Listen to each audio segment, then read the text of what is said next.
Warp drive active.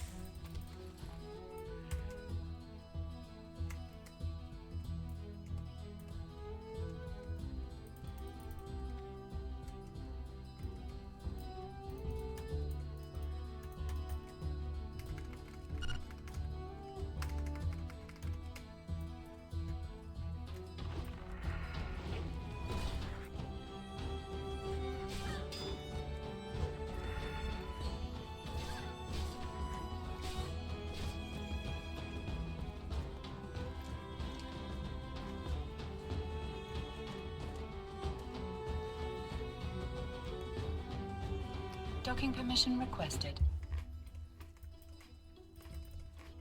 Docking request accepted.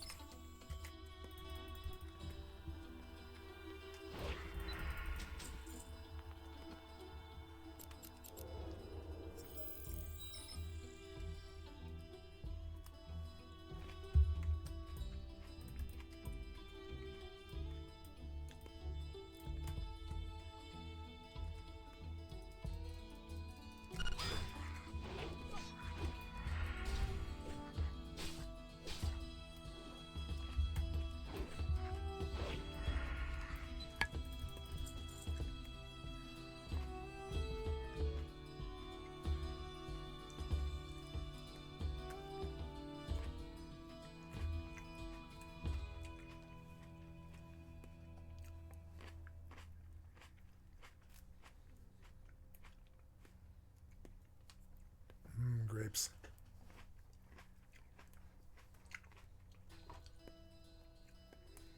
Nice seedless organic grapes.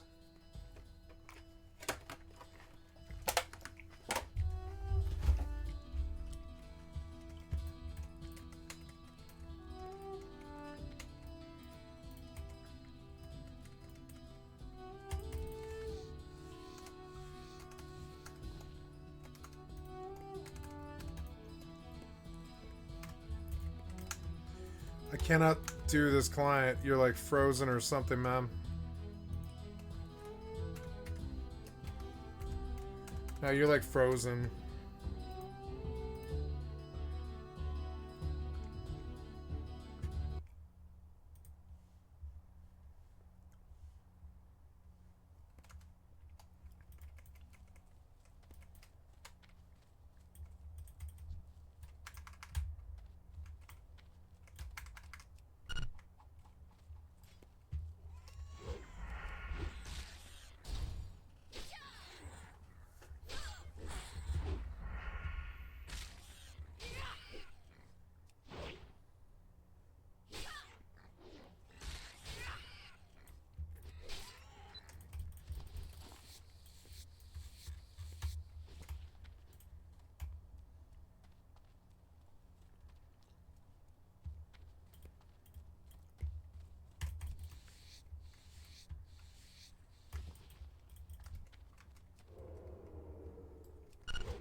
Warp drive active.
I'm gonna pee while this loads.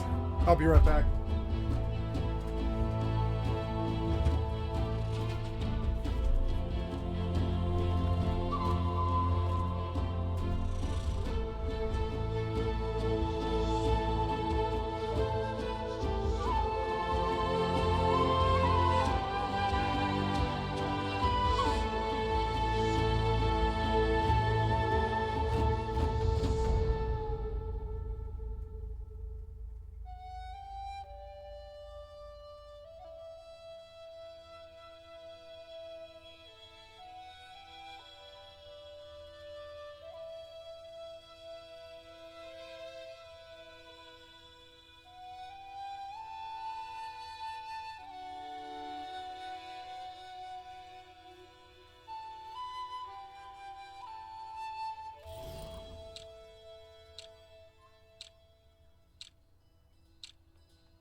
You return. I think you will be delighted to learn that our little problem. All's well that ends.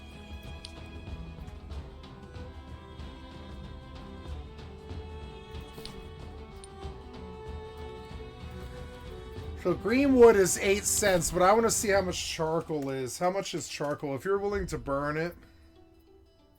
Yeah. See, charcoal's worth more, so we're just going to go burn it. I need to cycle the rest of this.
Those potions don't work anymore, I guess.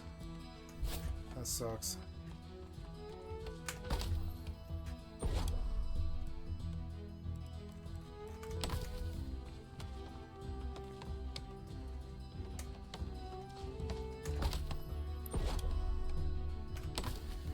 Oh wait, I wanna burn charcoal.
I can't wait for the fresh start server. I can't wait.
Okay, I think I've had enough. I'm kind of like locked in Everfall. Or wait, no.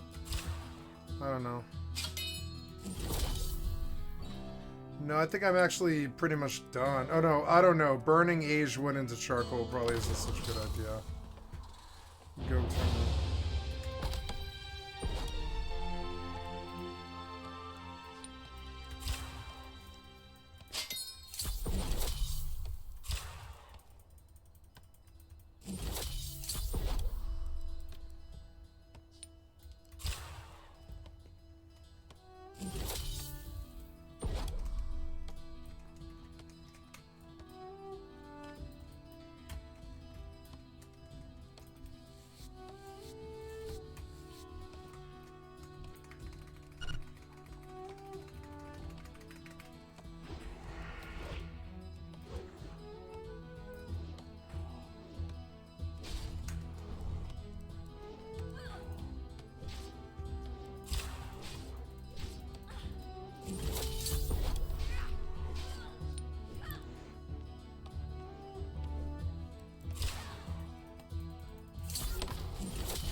Warp drive active.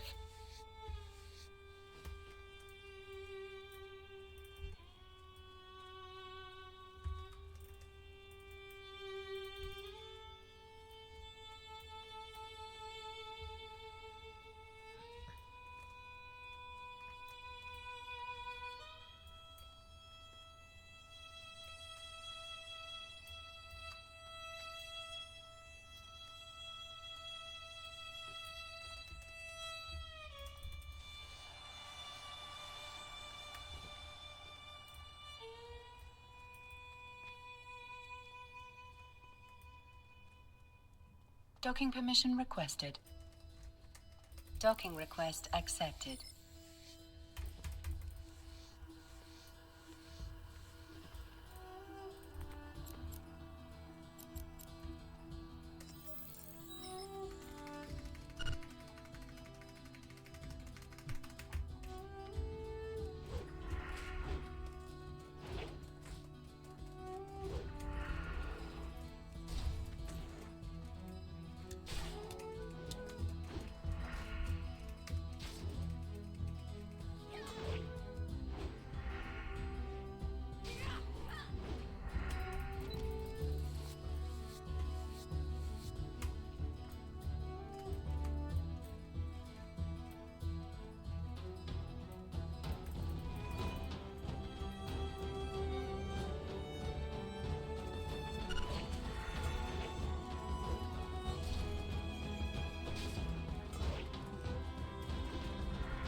Warp drive active.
go see what's going on in the world today.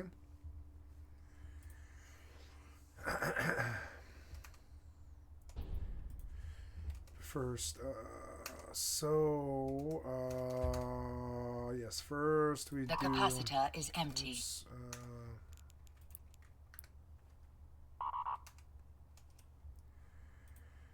oops.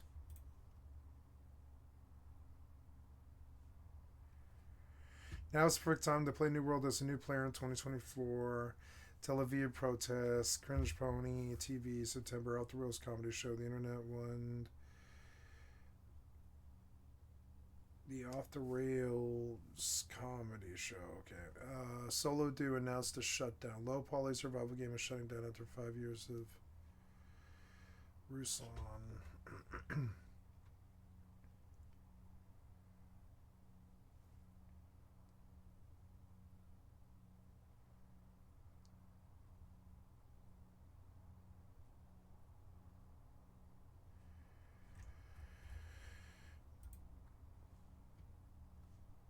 Okay, this video is a bit unusual as to Thank what you, I normally Ruslan. do, I'd like but to sub to your nonetheless, channel. I felt the need to share this with the rest of you guys. Obviously, this video may not reach a lot of people because of the given topic, but I surely hope that whoever stumbles across this topic or this video, it reaches the right individual. I'm here to raise awareness and give a huge shout out to all my solo developers out there, despite what genre you're working on or the nature of the game. Game development can often then not feel like an ongoing task that never reaches a certain milestone. You proceed with fixing one thing, but then it weakens the other two, and so on and so forth.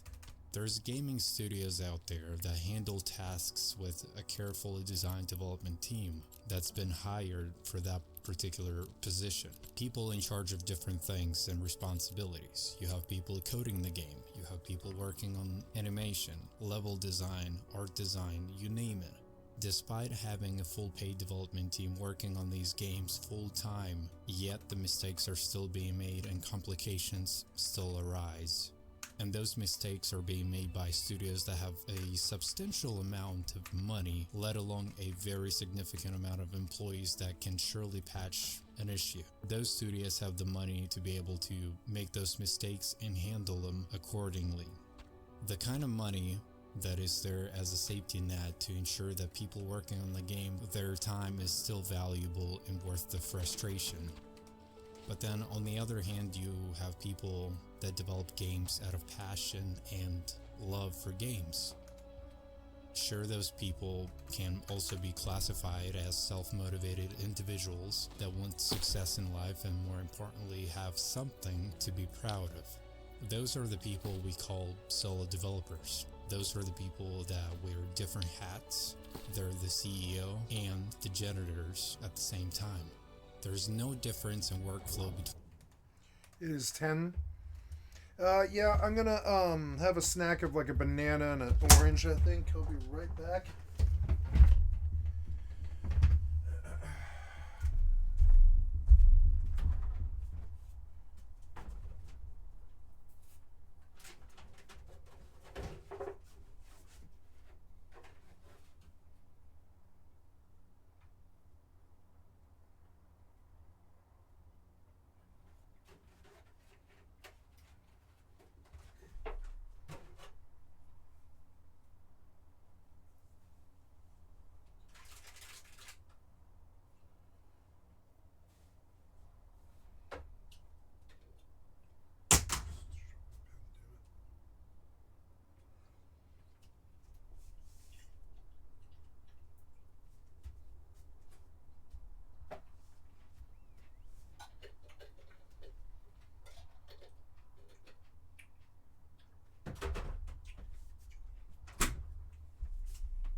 a solo developer and a studio that has a fully employed development team working on the game. However, there is a huge difference in their environment if you put one and the other side by side. Meanwhile, a big studio is handled with a proper workflow process. A solo developer, on the other hand, has a lot more hills to climb. Just to clarify, development as a whole is a very frustrating process, and I'm not saying that one is better than the other. They often suck at it what too. I am saying though is that what a single development team has to embrace and deal with, a solo developer has to do it in tenfold, because he or she is working alone, and the world relies on one individual to save us all, so to speak. A couple of years ago, when I was only beginning to cover survival games on my channel, one of the few developers, one of my first developers I reached out to, was a guy working on the game called Repoly. It's a survival game. I reached out to a solo developer and the message was simple, straight to the point. And of course, he graciously agreed to send me a copy of the game so I could raise awareness and talk about it, perhaps bring more attention to it. As a matter of fact, I still have it up on my channel. You can check it out. I will certainly leave a link to it. At some point, sometime later, he seemed to go back and forth with his ideas and kept on updating his community along the way, do everything a professional development team should do, except he was one-man army. I remember he at some point erased the whole map and decided to make a new one from scratch, bring a little refresher for his community, and mind you, making a new map alone is a lot of work, but he did it. Then this morning, as I'm recording this video, he published a note on Steam, and I just have to read it to you guys because I truly felt it, and I felt it pretty hard on his behalf. And it goes like this. Hey, girls and guys, I'm very sad to tell you that I am not able to finish the work I have started 5 years ago. It was a hell of a journey, and as old-time players may know, I did running in circles all the time. I changed the map 4 times, changed systems forward and backward just to do something, quote unquote, but not finishing the game and do the right thing. I was lost most of the time. As a single developer, I can say, never start something that is too big for you. And I can tell that this project is much too big for me alone. It is sad but true. The game will be removed. I don't know when, but it is in the hands of Steam to do it. I am really sorry for all the hope I fired in you, and I can understand if people do not like it, but I have to do it. I have to quit. It was my baby that I wanted to raise, but simply was not strong for it. A hard step for me, but it is necessary for my mental health to quit before I get broke. Again, sorry for disappointing you. And basically, for those of you wondering, he was talking about the Repoly, which is once again an open world survival game that I have covered on this channel. It had the right foundation to get going and the right system already implemented in the game. It was fairly well optimized and had some cool features already in it. But clearly there was a bigger picture, a picture that none of us seen coming. His message really stood out to me the whole entire time, and I could just feel the knife-stabbing pain he had go through while shutting down a project that he just poured so much freaking time into. 5 years is a long time and a big chunk of his life that will never see the daylight ever again.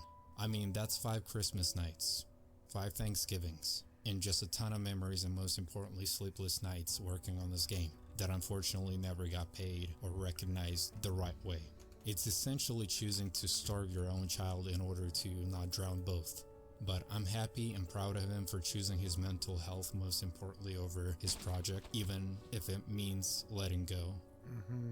Making a game is essentially an investment. This is a Investment cool of time, video. finances, you name it. Just like I said, was 5 years is sweet. a long time to do anything. Some of us can't keep a steady employment for that long. But it was clearly his passion that may have taken a very unfortunate turn. But he's clearly a loving father with a big heart for his family, and I hope that the right people will stumble across his work and talent and hopefully work with him at some point in the future. You can check his game out on Steam. The name is Repoly.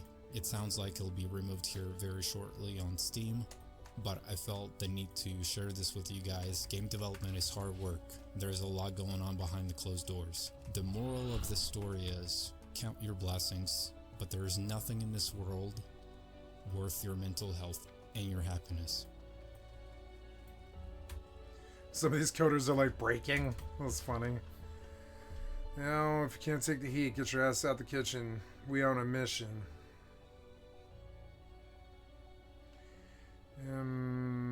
Yeah, I want to go to Iron Forge to do something. I just can't remember. Oh, I want to train. I want to train weapons. Yeah.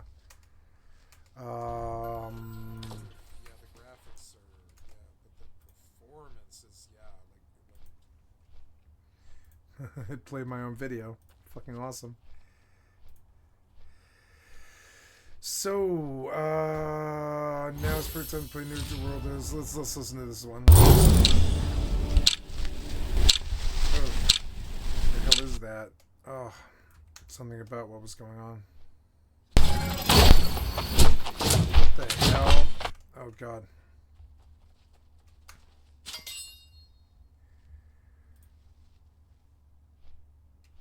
I don't know.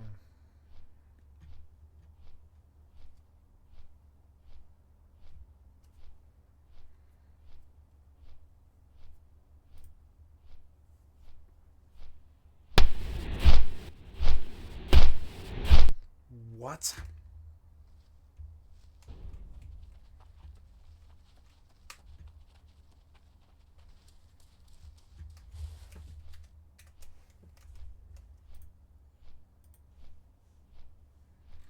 What about other ones? What about like this one? No, it's horrible. Something's going on. I wonder if it's New World. I never got this problem before.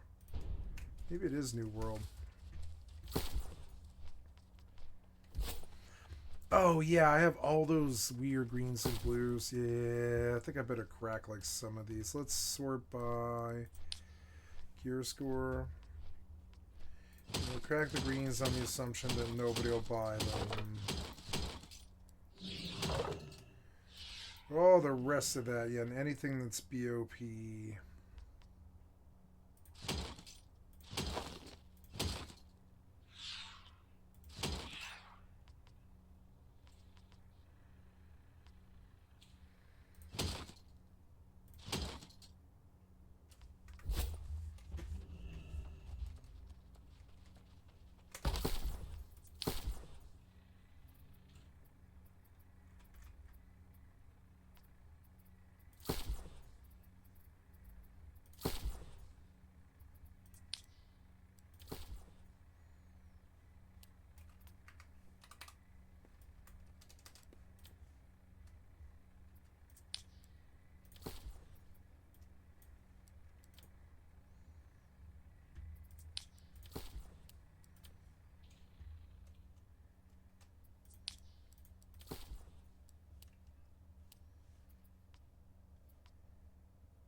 $259.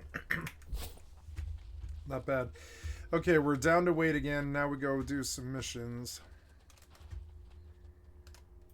Not like cry yourself to sleep at night. That's weird. It was I'm motivated by this. something about flying. Maybe something about flying on the Griffin. I think it was weird. Maybe I should grab all the quests in this city as well. Maybe I better. Yeah. Oh, I'm here to see the weapons trainer, which is actually on the north side of the dial, anyways. Yeah, maybe I wouldn't mind visiting the physician while I'm here. I don't think I have enough to train, or maybe I do. If I get the skill up, I will. World by educating one extra person, whether it's you or thousands of others that learn what the truth actually is and change their minds and then go out and protest. And I've been doing this for, especially this is an issue that I've spoken about for years at this point. 10 years. I mean, we're talking about some complex stuff right now. If you, sure. I'm quite ignorant when it comes to politics. No, it's all good. I don't know nothing about it. So I heard something about fascism, communism. What I hear there? Yeah, we're just talking about the leader of Hezbollah being killed in an Israeli strike on Beirut. If Biden 4 more years, he would clear Bush? No, I don't. I mean, Biden doesn't have 4 more years anyway, so it doesn't matter. Where's this at? This is Beirut. This is Lebanon. This is Lebanon's capital with 2.5 million people living in it. Well, it's probably a larger number now because a lot of the Lebanese population that was in southern Lebanon have had to escape into Beirut because they thought that would be a safe territory for them. What are they running from? Israel. Israel's bombing out of everywhere. Wait, what? Israel, America's greatest ally, the most important country in the world, the most moral nation, the most moral democracy on the planet, is ruthlessly and mercilessly bombing southern Lebanon, including southern Beirut. What did Lebanon do? They just kind of were there. They happen to be Israel's neighbor. You're kidding. Yeah. Israel's justifications for it is that Hezbollah, which is one of the parties inside of the Lebanese parliament, which was created as a resistance group against Israel the first time Israel invaded Lebanon and occupied it for years, and then successfully fought back against Israel and removed the Israeli invasion from its territorial boundaries, and then did it again in 2006, is lobbing rockets into Israel in a tit-for-tat Wait, are you saying border. Israel's trying to expand? Yes. That's what I'm saying. Does everyone know this? Yeah. Everything. You are so misinformed. Yeah, I know. I'm so misinformed. You're right. Yes, Israel's trying to expand. Yeah. And our tax dollars are helping them? Yeah. Well, I want my money back. Yeah, good luck. Good luck with that. Oh my God. Is this stuff that the average American district knows? of South Beirut. The average American that is informed will be informed by mainstream media, and the mainstream media usually will tell them, like, you know, Hezbollah, big bad, they're big bad terrorists, they're scary terrorists, they're Islamist fundamentalists, they're scary, scary, scary. Israel good, Hezbollah bad. Israel has to do this in Lebanon because they have to take care of Hezbollah. So Lebanon has people. People are called Lebanese, right? Yeah. So one of my neighbors growing up was Lebanese, and he had a daughter who was 1 year younger than me. She was really hot. Cool. Okay. Yeah. Don't know what that has to do with anything, but all right. Wait, I wonder if she's single now. A sprawling suburb, hollowed out by Israeli Austin is Lebanese. Really? Yeah, half. That makes bombs sense. and fear. Because he's hot too. A suburb, still burning. There's an intense heat coming from the basement of that building. The sky is dense with the smoke. It smells acrid. The scale of destruction around here is vast. Not just at this site, but everywhere you drive around De Gea, there are signs of these airstrikes. And just a moment ago, we heard Israeli planes in the sky. There is a tense feeling now that as bad as all this is, yet more could be coming. What's Fresh fire from the sky did soon fall. Nothing. But they brought So me tremors. In case like debris falls on his head? Yeah. Are they bombing civilians? Yes. Like a ton. Yeah. Like yeah. Of course. Who do you think lives there? These are just residential buildings. Yeah, there's babies in those buildings. There's mothers in those buildings. There's elderly people in those buildings, and they destroyed them and killed like 300 of them. It's overwhelming majority civilian. Like, are they trying to intentionally hit civilians? I think yes. Their goal is to cause as much chaos as possible, like they did in Gaza, where they don't like. Their goal is to just like destroy the normal existence of people there to make it unlivable. Isn't that kind of the definition of terrorism? Yes. Okay. Yes, it is, and they are doing that. They are doing terrorism for sure. Focused on Beirut is a beautiful city. Like Lebanon is a beautiful country. Beirut is a beautiful city.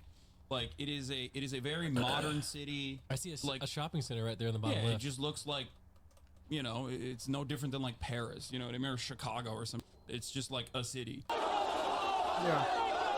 Nothing wrong with Sheikh Beirut. Hassan Israel claims that there are cruise missile launchers hidden under every building, and that grandma is hiding those cruise missile launchers under her, bed, and that's why they have to hit those targets. And they use our weapons to hit those targets. They don't have those bombs, so we give them billions of dollars. I believe, like, I don't know what the sum total is, but since 1948, the inception of the state of Israel, when it first became a nation state, by doing pretty much this kind of stuff from the jump, we have given $250 billion total.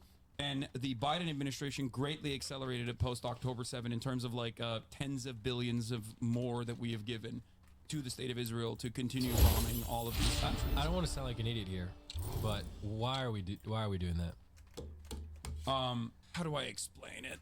Like, why would we help them do this? I don't understand. Israel is, how do I describe it? It's like, I have to describe to you what settler colonialism is, where you like send a bunch of people to an area with the specific purpose of colonizing that area. That's kind of how America was founded as well. We are a settler colonial nation. We've sent a bunch of people here, and then those people came in and killed every single indigenous person. And then we occupied more and more land. That's what Thanksgiving's about, yeah. Yeah, exactly. And so, like, Israel's doing that since 1948. Originally, it started under the British Empire when Damn it.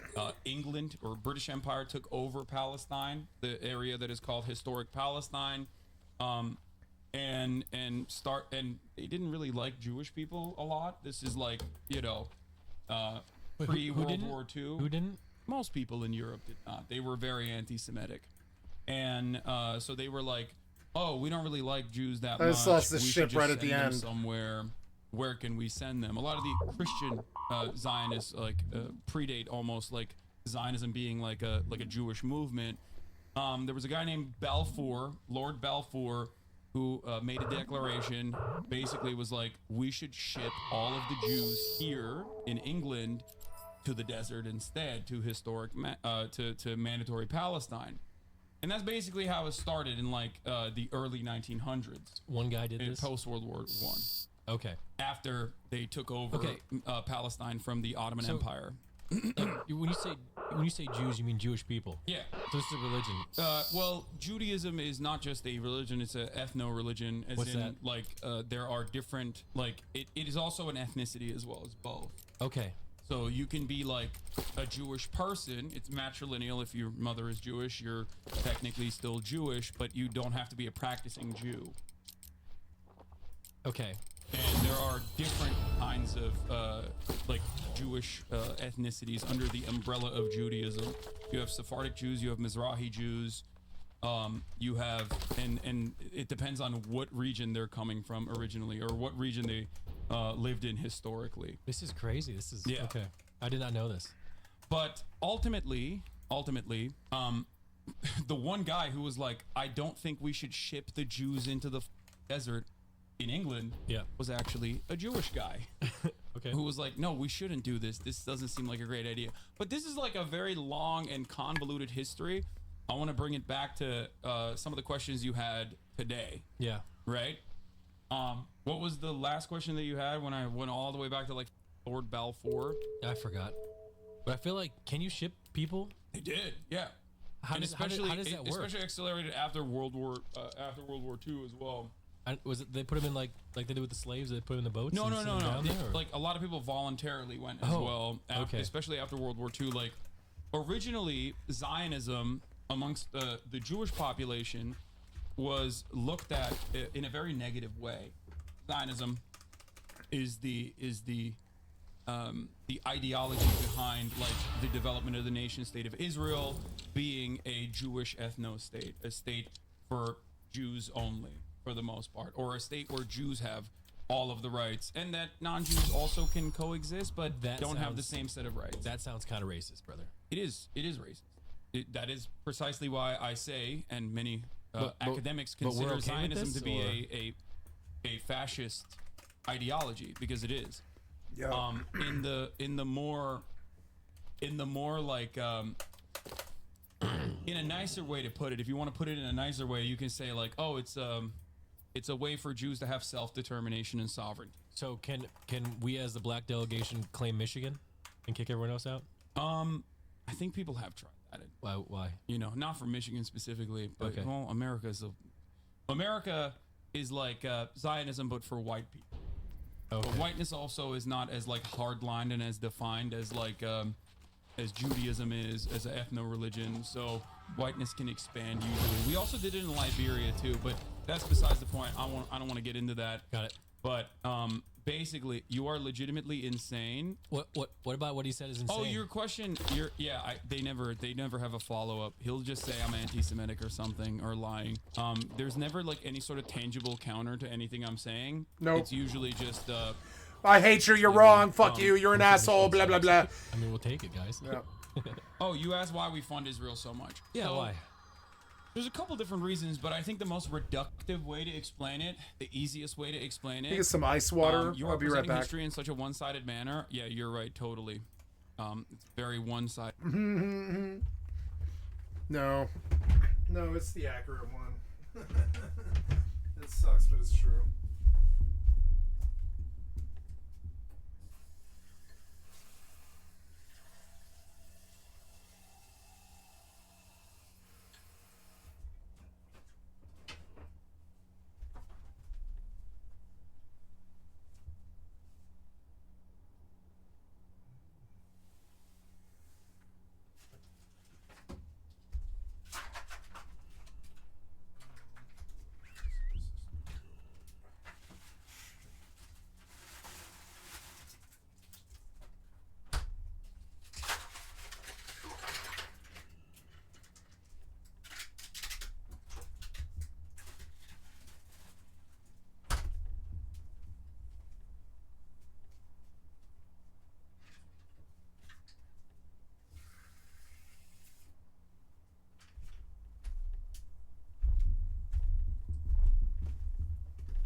Because it is a one-sided manner.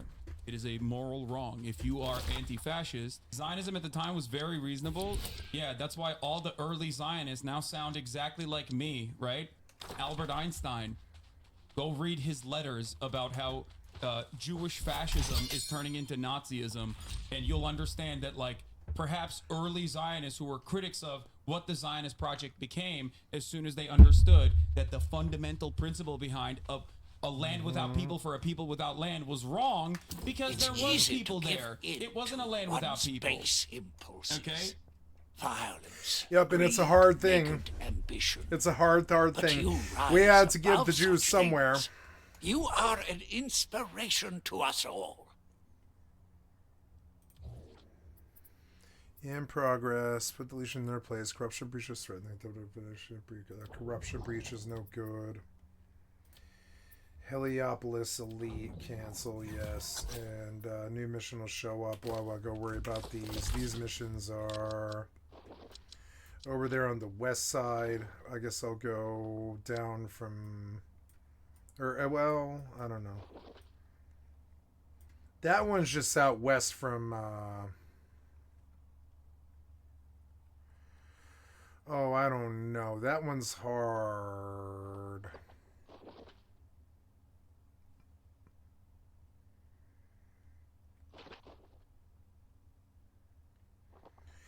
That one's easy.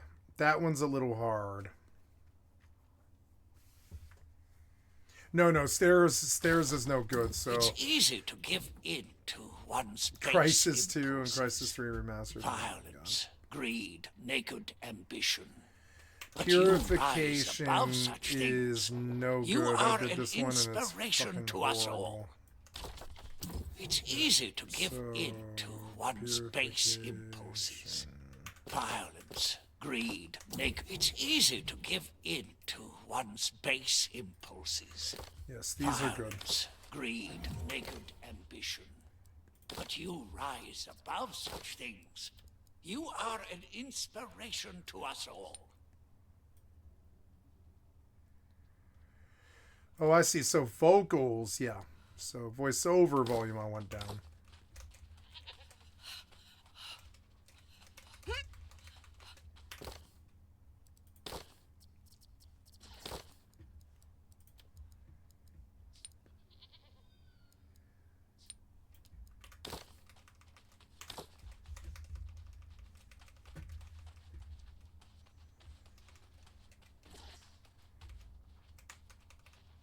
No, it is. It's like both of them. There's like, yeah, there's like vocals and then there's voiceovers.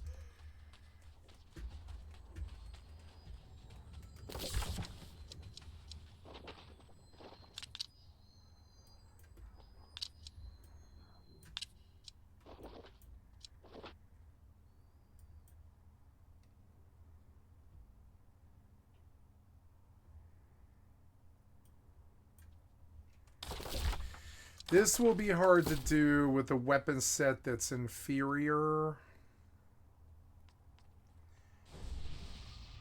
But it's not impossible.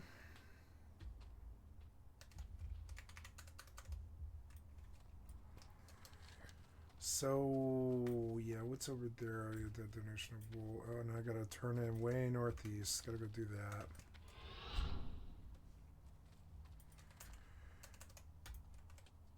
Jews are being persecuted all around the world. Dog, what are you talking about? You think anti-Semitism has been dealt with now because Israel exists? It's worse now, okay? It's gonna get even worse now, as a matter of fact, because Israel keeps bombing everything and saying we're doing this for Judaism and literally bringing you, I suspect, a Western Jew along with the project when you just want to live your normal life.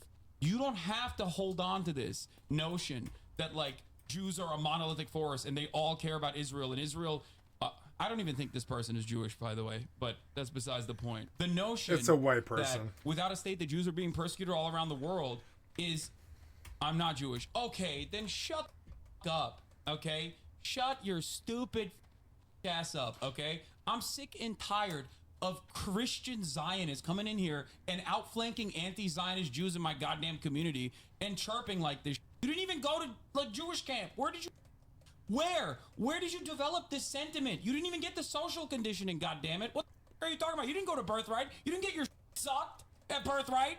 What? Are you so ride or die? Sorry. So you said Jewish camp. I thought they got rid of those. No, that's different. It's like a basketball camp and Oh, okay. Sorry. Again, I'm not very well versed in all this sort of stuff. God damn. Pisses me off so much, bro. Christian Zionists are so annoying. Oh, man. Okay, let's continue. This is all crazy. Like this. Let me whole thing, let me explain the why, process. Why behind are this. we giving them money? I don't understand. Like, okay, so the region is a resource-rich region. Okay? There's a rich lot of what? oil. We care about oil. Still? Everything runs on oil. Of course, everything runs on oil. What about Tesla? So that's really important, and there's also a very important trade route there. Okay. Tesla needs Here, I'll oil. show you. Yep. Okay. Okay. Let's pull it up on a map right here. Yes, even the I pulled Tesla the needs image. oil. This is the image. This is 1p, dog. What? God damn it, Google. Get better, okay? Get better. Here, I'll show you. Yep. Let's do trade routes. Maybe that's a better map. Let's see. This one works. Okay, thank God. Okay. So, this is a trade map, okay? These are some trade routes, okay? One of these trade routes, especially if you want to cut directly in from, like, Asian countries, if you want to cut directly in to Europe, is you have to go through this area, okay?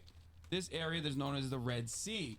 There's a lot of countries around there that might have a different perspective than the United States of America. So we packed them all up and we made sure that they had either puppet states that were in control of that entire trade route, or at the very least, at the tippy top of that, you have the Suez Canal. Okay, this is the easiest to secure part of this trade route. It's the final part of this trade route. On the one side, you have Egypt. On the other side, you have Israel. Okay, America needed, and England before I need to go to the needed trainer. some way to make sure that they have full and complete control over this, over the Suez Canal, to ensure that, like, countries there don't turn around and go, hey, we're shutting this off. Actually, you really pissed us off, America. I don't like that. We're going to shut the Suez Canal off. Okay, technically it's Egypt on both sides, but yes, Israel being there is what is significant. Okay, I understand we need the trade route, but why can't we do what we did in the past? Instead of giving them weapons, just destroy them? What do you mean? Like, we went and took oil from other places. Why would we let these small people tell us what to do? Because no matter how powerful of a country you are, America is kind of doing that already in the region, but, like, it's still unstable. Why is it unstable? Because Egypt is a massive country. Egypt needs American billions and billions of dollars of money from America. That's why it's a client state. Wait, who does? Who needs that? Egypt. Why? Because they could not exist in the way that they do without America consistently pumping it full of money. However, the Egyptian governance is shaky. Why is it shaky? Because there's a lot of fucking people there that might go, hey man, I kind of don't like what you're doing. I'm going to do a coup. And that has happened in the past in Egypt's history. As a matter of fact, during the Cold War, if we're going to go all the way back there, there was a lot of allegiances Oh, with this the is true. other major power in the world, the USSR, Yeah, Russia. But they suck. They can't even beat Ukraine. Okay, well that's new Russia. That's an entirely different story. But We have during no one the to fear Cold War, anymore. we were afraid that like Okay. Egypt might, you know, align with the Soviets. A Oh. lot of the pan-Arabic nationalist movements that were forming when countries were being formed, Yeah. nation states as we understand it, were being formed. Were like, hey, we'll take our allegiances from whoever wants to support us. If it's not going to be America, maybe we kind of like socialism a little bit. Maybe we want some money and some weapons from the USSR. America did not like that. They were like, no, you could not work with those guys. America defeated the USSR and destroyed and dissolved the USSR. And in the aftermath, they were the only big game in town for many, many years until China came in. But even China is not doing that as much right now. But basically what is going on is these countries are completely captured by American interest, by American money. America gives, weapons to these countries so they can fund their militaries, and you can use that military to suppress your population if they try to do an uprising, things I of that get it. nature. We do tons and tons of information sharing, surveillance, all this stuff, right? So basically, at the heart of the matter is America wanting a ride or die, right? And what is a bigger ride or die than a country that is currently being run by a guy who grew up in Philadelphia? His name is Benjamin Netanyahu, also known as Benjamin Netai. I believe he has some other names as well. May or may not have been an intelligence asset at the time for the United States of America, and also Mossad, which is the Israeli intelligence. What do you mean he grew up in Philadelphia? He just grew up in Philadelphia. He And he's lived- the leader of. and he a is different- yes, and he's the longest running. I think at this point, leader of Israel. Yes, the current prime minister. How is So- that possible? How is that possible? Don't you? He just grew up in Philadelphia. What do you mean? Okay. Anyway, so he also went to MIT. So here's the thing. All of this makes a lot more sense if you look at Israel as not just like Egypt, a client state, a vassal state, but instead just as an American state, the 51st state, right? Are you saying that they're attacking other countries because we want them to? Yes. So Shut here's how up. this works. Israel is basically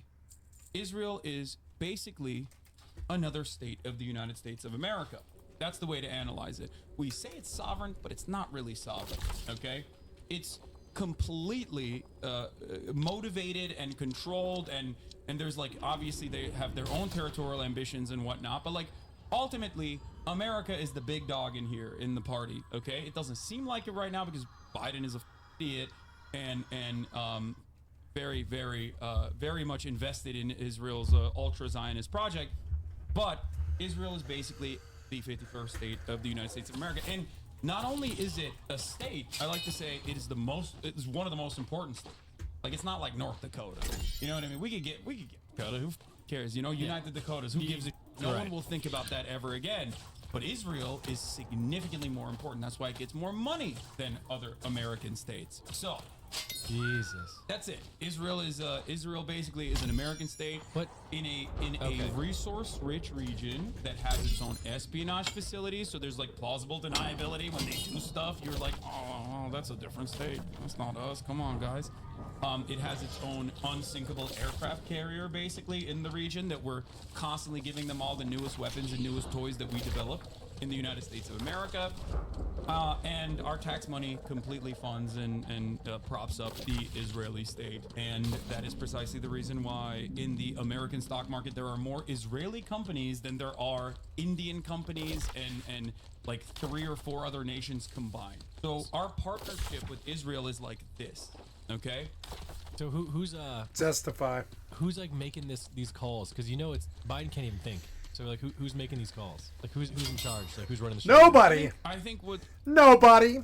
Oh, it's a rudderless ship. We got nobody. I mean, I wouldn't say maybe Amy Klobuchar and a couple of others like AOC. There's a few people worrying about our leadership and our international policy, and we have like the deep state, but we don't really nobody's really at the helm of the ship. No, I wouldn't say.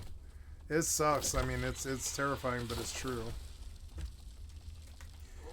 It's you. I was like, who's shooting at me?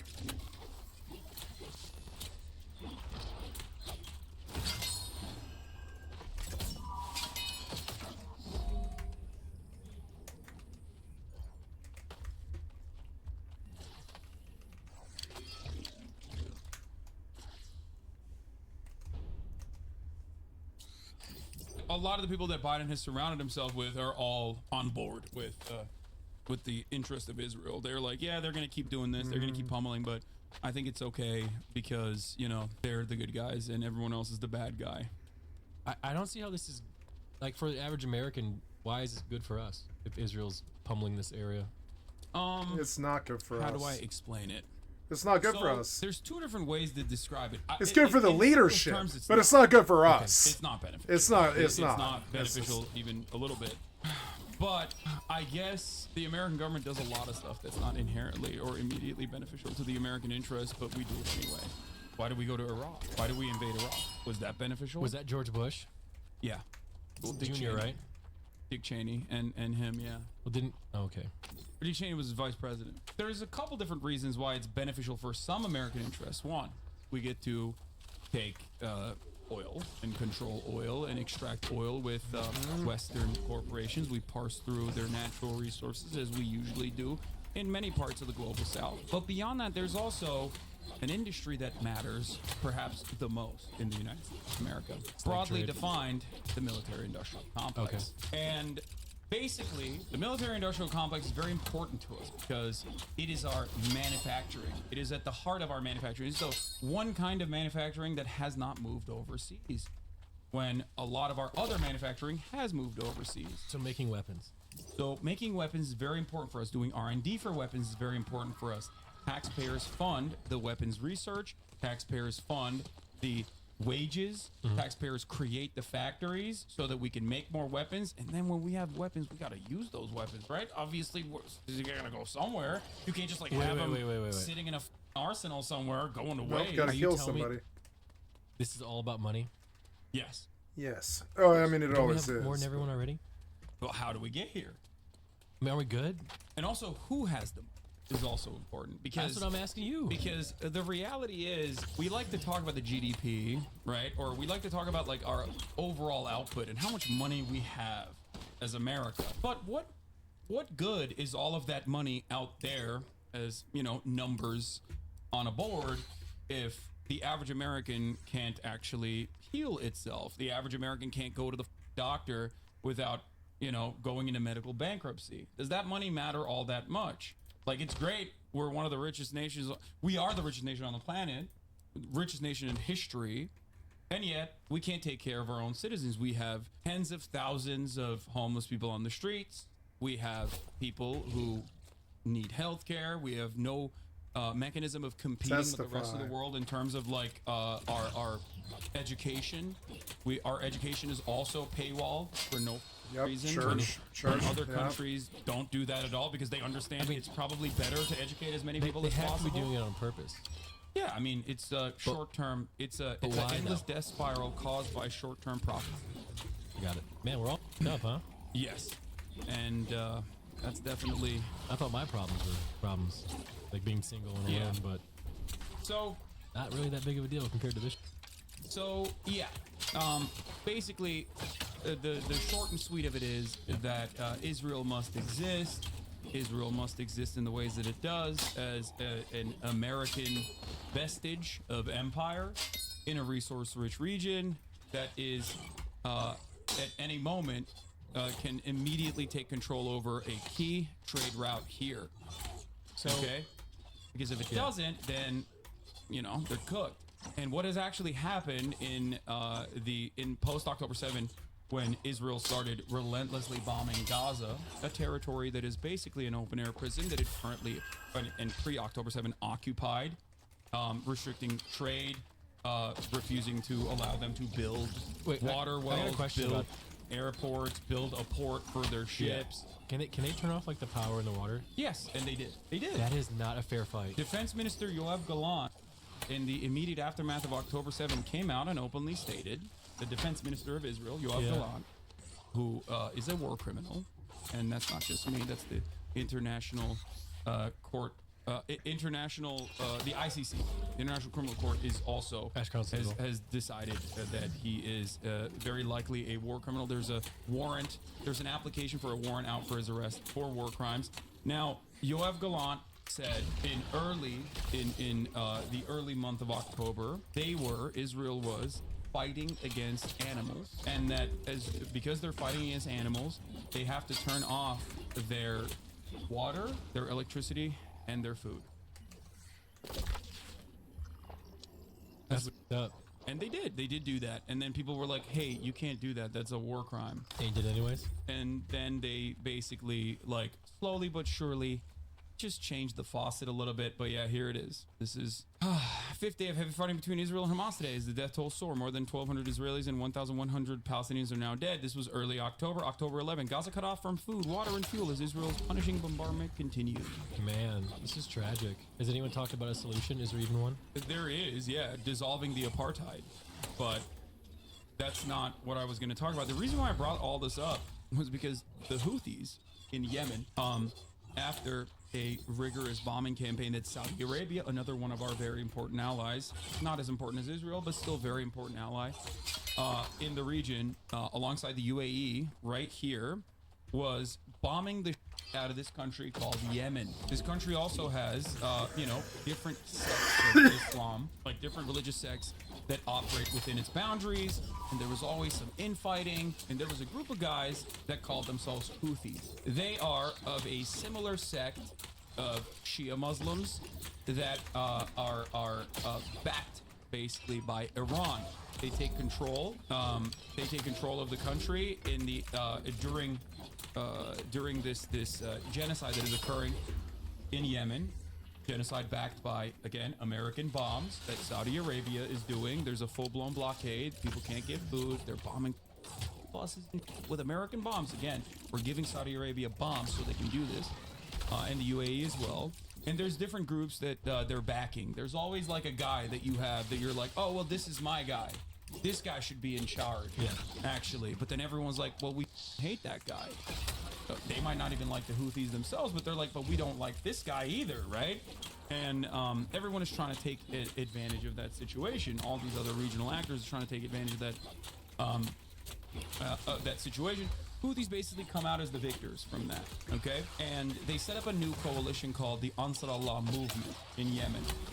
And what they immediately start doing is they start saying, oh, Israel, you're going to blow up Palestinians? Well, guess what? We're going to blow you up. And you're like, what do you mean? You guys just overcame a genocide. What do you mean you're going to blow it up? I didn't even think that the Houthis had that smoke, okay? I didn't think that the Ansar Allah movement was going to do that shit, okay? I thought all they did was basically, walk around with, like, blades in their belts and look cool, okay? And make musicals. They make a lot of musicals. I can show you some of them in a second. Oh, okay. Well, it turns out they do more than that, because they do also get like a lot of weapons from Iran, which is a much larger regional actor as well. But outside of the musicals, they also literally have an insane arsenal that they are not afraid of using against anyone and everyone.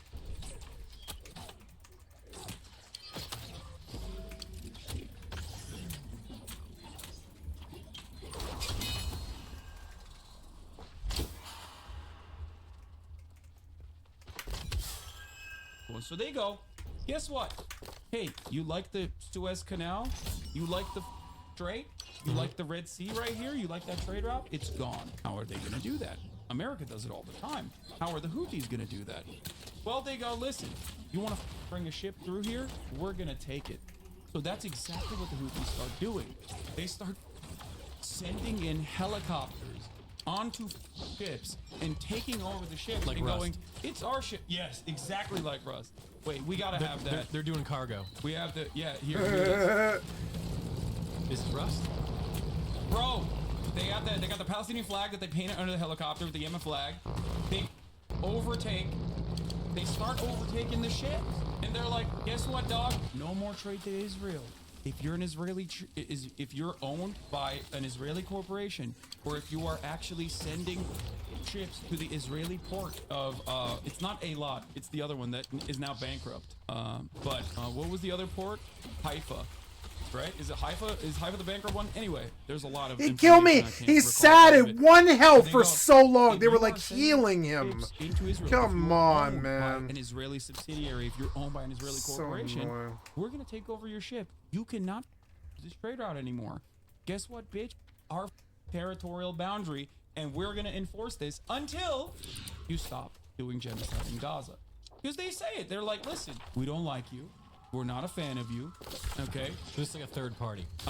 Yeah, this is a group of people that are like, no, we care about the Palestinians. We don't want you bombing them. So we're gonna take action. And we're gonna try to punish you economically to the best of our ability. Basically, Operation Prosperity Guardian starts, okay? It's a United States-led military operation by a multinational coalition formed in December 2023 to respond to the Houthi-led attacks on shipping in the Red Sea. Okay? Here are the belligerents. The United States Navy, the Royal Navy, the Royal Australian Navy, the Royal Bahrain Naval Force, the Royal Canadian Navy, the Royal Danish Navy, the Finnish Navy. One of my favorite was the Seychelles Coast Guard that also were like, we'll take some of that piece. We'll take a piece of that action. Anyway, ultimately, this coalition of Royal Navy's forces got together and they were pummeling Yemen. They were blowing up Yemeni positions where they have rockets or whatever, right? But to the Yemeni people, they were like, dog, death is all we know. We just overcame a genocide. You think this is going to stop us? I'm going to make more musicals now. So they did, and they started bombing American military ships, Navy ships. They even recently, and this was, like kind of reported. I'm not entirely sure, but I think they might have even targeted the naval vessel for refueling the other naval ships in the region. They had to literally tow that away, but they're not afraid. Basically, and I'm gonna show you this. Here are the Houthis hammering 3 U.S. warships with 23 ballistic missiles and drones from the Red Sea after the Tel Aviv attack. And I'm going to run the 3-minute ad break right now, and I'm also going to pee real quickly. Okay? I'll be back in a second. You watch this. Okay. So this is going on, like, right now. Yeah. Is it embarrassing to say that I had no idea this was happening? Like, no one told me. No, most of America has no idea what the fuck's going on. We're kind of hurt when all this is happening. We're kind of like, I wouldn't say doped up. We're just sort of dopey. We're like sort of dopey about it. We're on about our own business. I wouldn't say it's a bad thing about us or something to be derisive about us. We're just living our lives. We don't really. It doesn't really matter too much what we do. What we think, the leadership is expected to do it. Like, it doesn't matter what we say or think. The leadership is expected to deal with this, and they sort of do. Defias shipping schedule, Princess. We'll go do, yeah, I'm 12 now, so yeah, we can probably do like these two that are old. Yeah. I like coming over here because I learned so much about things I don't know. Like, I'll never take time at home to learn about this sort of stuff. No. Every time I see some of these missiles getting shot, it just seems like that money could have been put somewhere else, somewhere better for anybody. Yeah, like pretty much anywhere at home. Every time a missile could have been shot, another, instead of a missile, we could have put a kid through college. Every time we fire a missile or whatever, or we hire another dude to go kill somebody or something, like that's another kid that didn't get a perfect college education and stuff. It sucks. Every time we fire a missile, we could put a kid through college. That's about what a missile costs. It's insane. It just seems like a waste of money in life, It The is. reason why I brought all this up is because you're right. It is a huge waste of money. Yeah.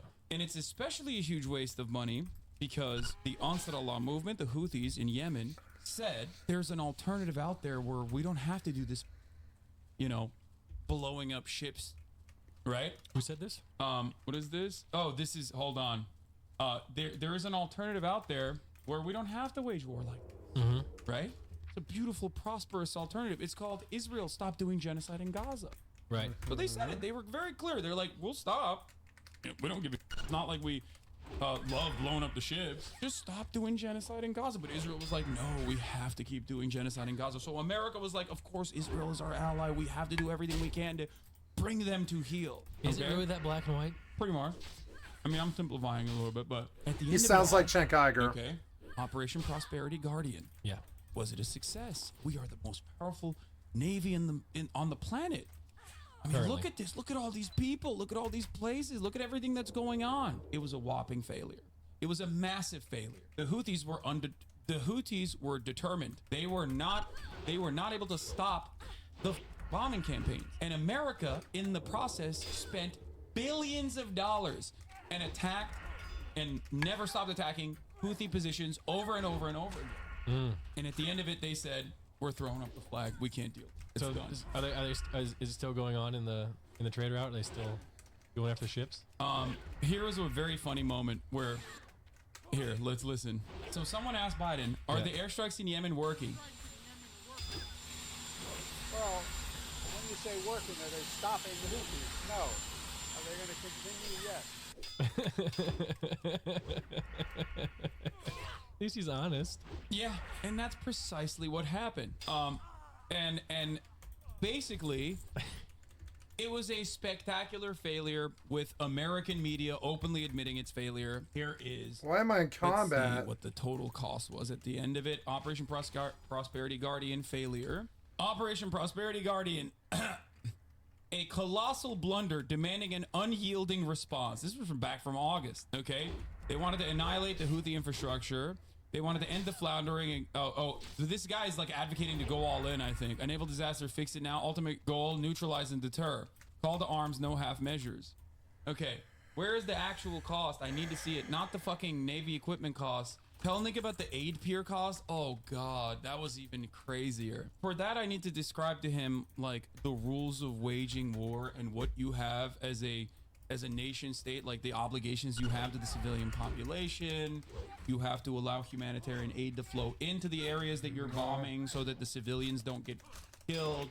And Israel, being the belligerent occupier, already is illegally occupying Gaza and has no right under international law to be able to bomb Gaza in an effort to defend itself. That's like literally illegal for them, but it doesn't matter because Israel's America and America is Israel. And, you know, these rules of war are not for us. It's for our enemies. Oh, my God. And in this process, because this was such a glaringly obvious violation of humanitarian law, a lot of these NGOs, non-government organizations, aid organizations go, hold on.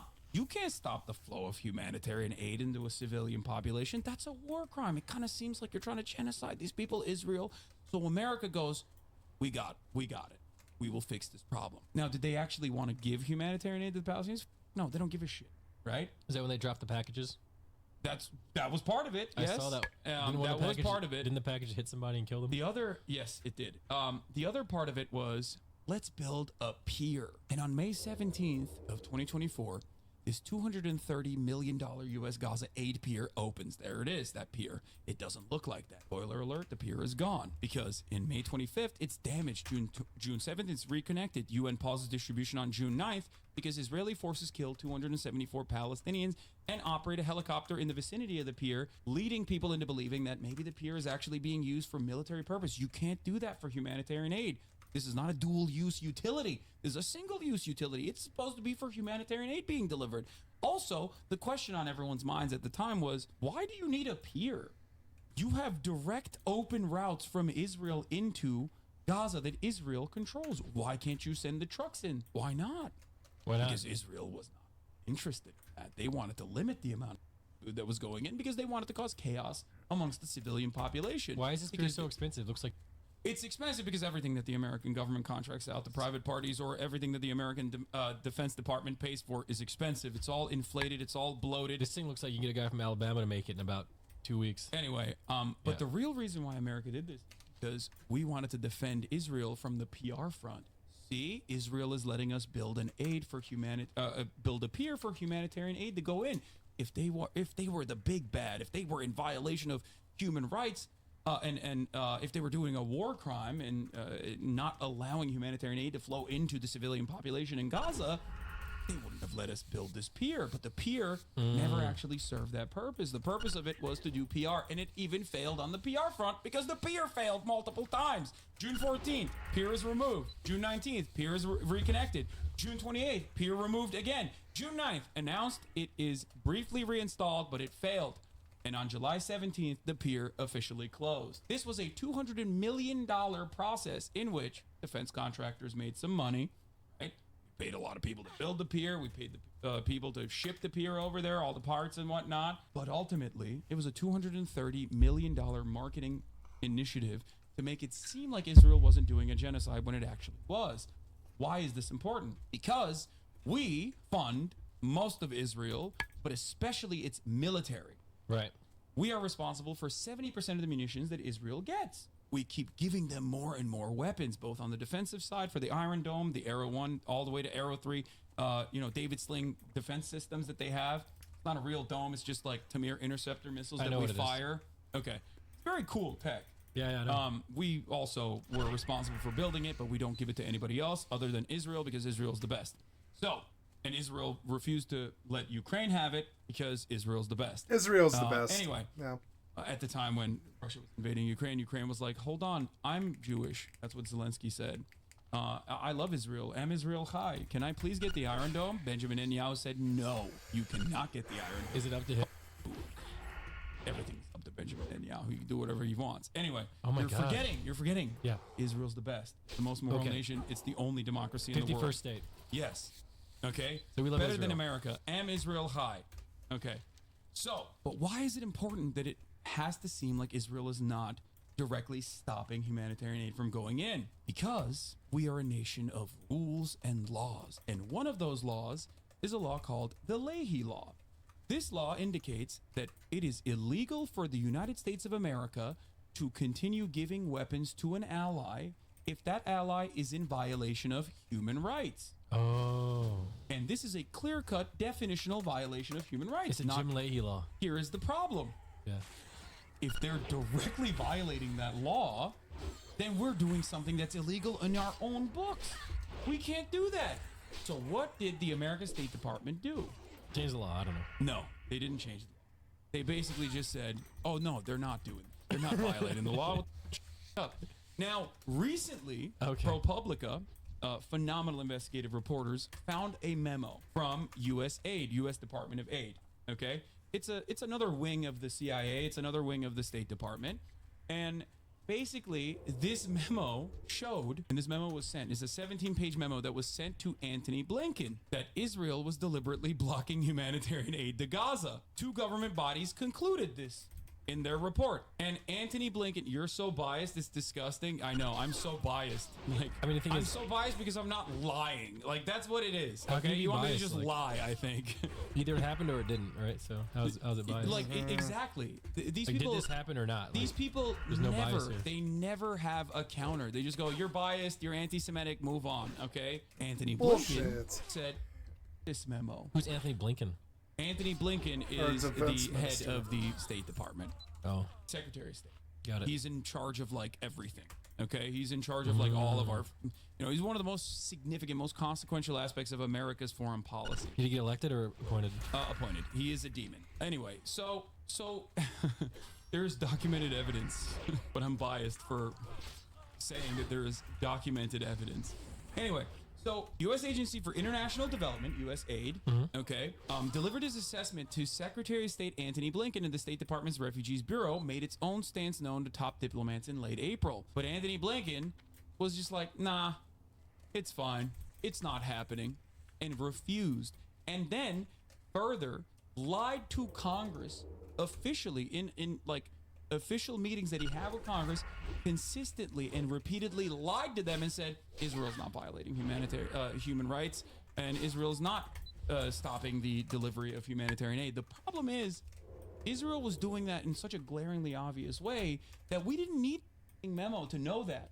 We already did know that because every other human rights group on the ground was saying Israel is doing that. Not only were they stopping the flow of humanitarian aid into the area, they were letting metric tons of flour just sit there and perish. Oh. Like, they were just like, there was aid. It's right there. It's inside of the territorial boundaries of Israel. They're just letting it perish because they're like, we don't want you to have it. We want you to die. We want you to basically live in chaos, in destruction. This is crazy. So he lied to Congress to continue supporting our endless bloodlust in Israel, to continue giving Israel weapons. When you say he's a demon, do you mean because he shreds or because of violating international law and helping fund a genocide? Okay, a bit of both. Good Good question, chatter. Anthony Blinken is also known for shredding. That's him right there, baby.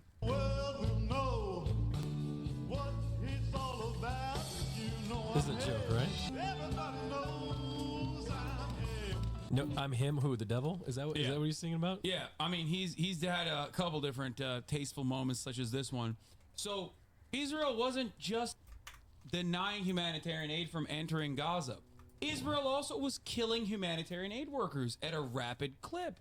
They just kept killing humanitarian aid workers. And there was a very famous moment called the Flower Massacre, where Israel allows some trucks to go in, and then they shot at the trucks, causing chaos. And then the trucks like ran over people. They shot at a lot of the people that were trying to get the aid from these trucks. Then Gaza, like the Gazan officials, said, okay, we have a police force. What the are we doing? We might as well do the police force, whatever remains of the Gazan police force in terms of civil governance.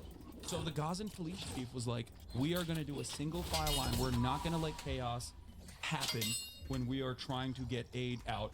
We're going to do this responsibly. So they brought forward the internal, civil police force in the region to deliver the aid to everyone. And they were in a single file line. People were receiving aid all of a sudden. The next day, Israel killed the police. Literally the next day, and then said he was a Hamas terrorist. This is just one of the forgotten aspects of Israel's bloody campaign over the course of the past 12 months. It's just one. I'm just giving you like a Sunday. You know what I mean? Just one. It's not even, this doesn't even hit the top of the line in terms of like the ruthless efficiency in which they have slaughtered everyone, and also on top of that have mercilessly destroyed all the buildings and made it uninhabitable. Is it just rubble now? Yes. I mean, how many people are left, man? There are millions of people displaced. The total number of people that was living there is like 2.5 million. There are 42,000 people that they confirmed killed directly with rockets and directly with like shooting them and killing them. The Palestinian Health Ministry calculates the direct Israeli kills separately. The number that you hear is usually around 42,000. The number of death and the number of casualties is so much higher than that. They've maimed so many people. They've like, blown people's arms off, blown people's eyes off, all this stuff, right? So basically, that number is actually very small in comparison to the much, much larger death number because, for example, Dropsite News actually interviewed my friends over at Dropsite News actually interviewed, I think, like the chief medical, like the chief of the health bureau, whatever remains in Gaza. And they were saying that like the actual death toll is significantly larger because there's so many people dying of there are people dying of starvation, of course. There's famine in North Gaza, but beyond that, there's a lot of people that like have cancer, for example. They can't get their cancer treatment. Why? Because Israel is occupying the only cancer ward that remains in Gaza. Israeli military is using that as a battleground, so they can't get cancer treatment, so they die of cancer. But that doesn't even log in as like a direct casualty of Israel's bombing campaigns. If you want to see what the before and after looks like, here is, this is, by the way, this article is more than 10 months old at this point. Holy, it's even worse than that. This is what it looked like before Israel, and this is what it looks like after Israel. Is this all of Gaza or just a portion? All of Gaza is like this now. They did this in the north first, and then they slowly moved to the center, and then they moved into the south. Now, you ask an interesting question, because there was a red line. Rafah is the southernmost point of the Gaza Strip. Rafah has a direct entry point into Egypt. Egypt is a separate country, right? But remember, I told you Egypt is a client state of the United States of America. Basically, what happened is Biden was like, well, you told everybody to leave northern Gaza and go to southern Gaza to Rafah. That's supposed to be a safe zone. So Biden accidentally said something very important. My red line is an invasion of Rafah.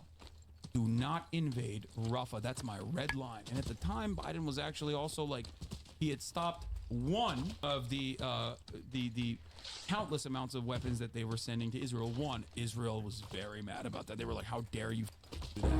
Here is Biden's red line after Israel, of course, immediately violated that red line and invaded Rafah. We lied. We kept saying to the American public, they're not invading Rafah. It's a special military campaign. This is what Rafah looks like before. This is what Rafah looks like now. They leveled it. Jeez. Yeah. And Biden said that was the red line. That was the red line, but he never enforced it. They never enforced it at all. Of course, why would they enforce it? And throughout this entire 12-month process, which is now nearing his 12th month, officially about to be a year in a couple weeks, Biden kept saying, we're tirelessly working for a ceasefire. Tirelessly. Around the clock. There's Israeli hostages inside of Gaza. Israel is killing them because they keep bombing the strip, and there's hostages under the bubble. They're dying too. Israel's killing its own hostages. And throughout this entire process, they're like, we're just working tirelessly. We're so mad at Israel. Arrgh. But every time Biden says, don't do this, Israel does it anyway. And they do it flagrantly, and they do it openly.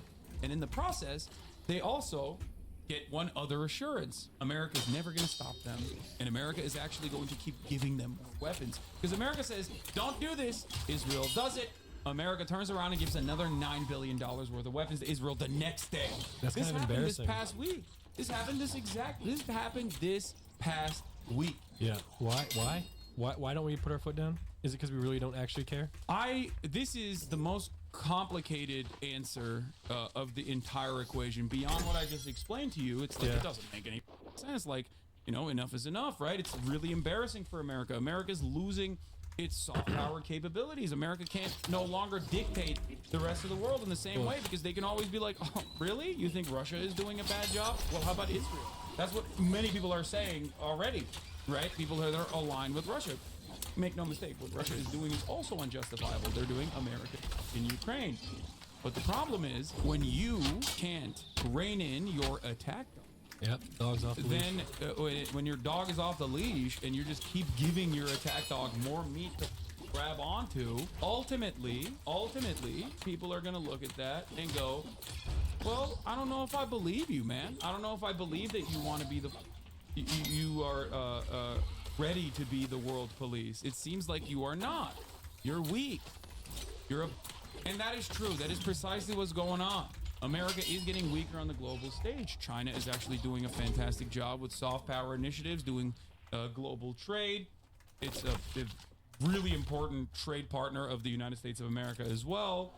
And as that's happening, more and more countries are going, okay, well, I mean, I don't know about these Chinese guys, but like, at least they didn't enslave my people. Like, African nations are like, well, we got on the one side, we got countries that have historically enslaved us, countries that still control our banking like France and England, and countries that have enforced like rigorous and rigid austerity measures by giving us some loans from the World Bank and IMF, and then immediately implementing ridiculous austerity measures so we can't even fix our country. You're keeping us poor.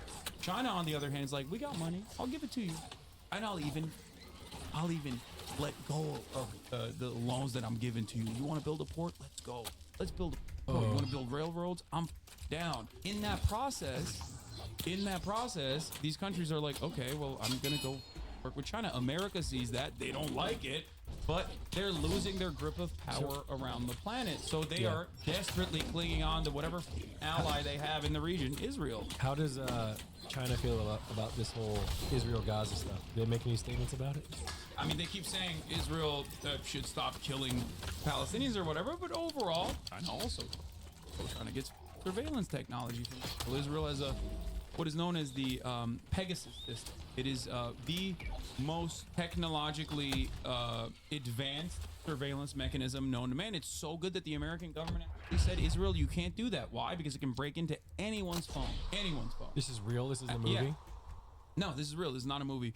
As a matter of fact, it may or may not have played a formative role in a lesser known chapter of our lives in America, where MBS and our boss, Jeffrey Jebediah Bezos, had a little bit of a back and forth, a little bit of a beef, as a matter of fact. Jeffrey Bezos buys the Washington Post. There's a Washington Post journalist who is, kind of an American security state asset. His name is Jamal Khashoggi. Jamal Khashoggi is constantly on MBS, constantly shitting on Saudi Arabia. Saudi Arabia says, hey, you should come to the consulate. He comes to the consulate in Istanbul, in Turkey. They chop him up. They put him in a barrel. Jeff Bezos is like, what? Yo, that's not cool. Why would you do that? That's one of my journalists. Yo, that's up. Anyway, comes out that Jeff Bezos is cheating on his wife. How did we find out? Well, MBS may or may not have literally hacked his phone directly. They can do it from anywhere? Yeah, they hacked his phone and they leaked his shit.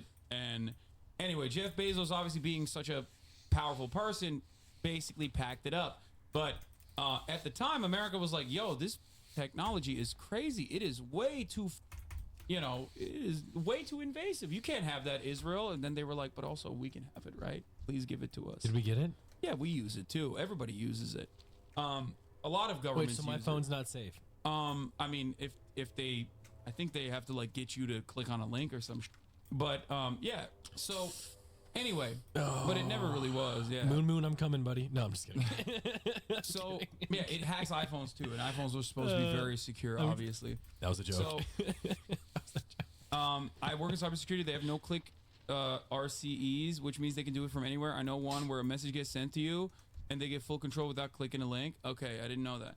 So the original exploit was a no-click. No, it requires no user interaction. I didn't know that it was zero-click. Okay. Anyway, why was I talking about this? Because China also, has some contracts with Israel, right? But for China, they are kicking back and enjoying the show because America's influence around the globe is waiting. Everyone's looking at America and be like, "You're doing insane genocide.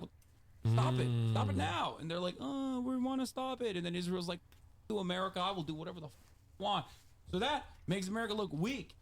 So if you're China and you're kicking back and just doing trade, let the fire continue. And yeah, why would you put out that fire? You don't have to do anything.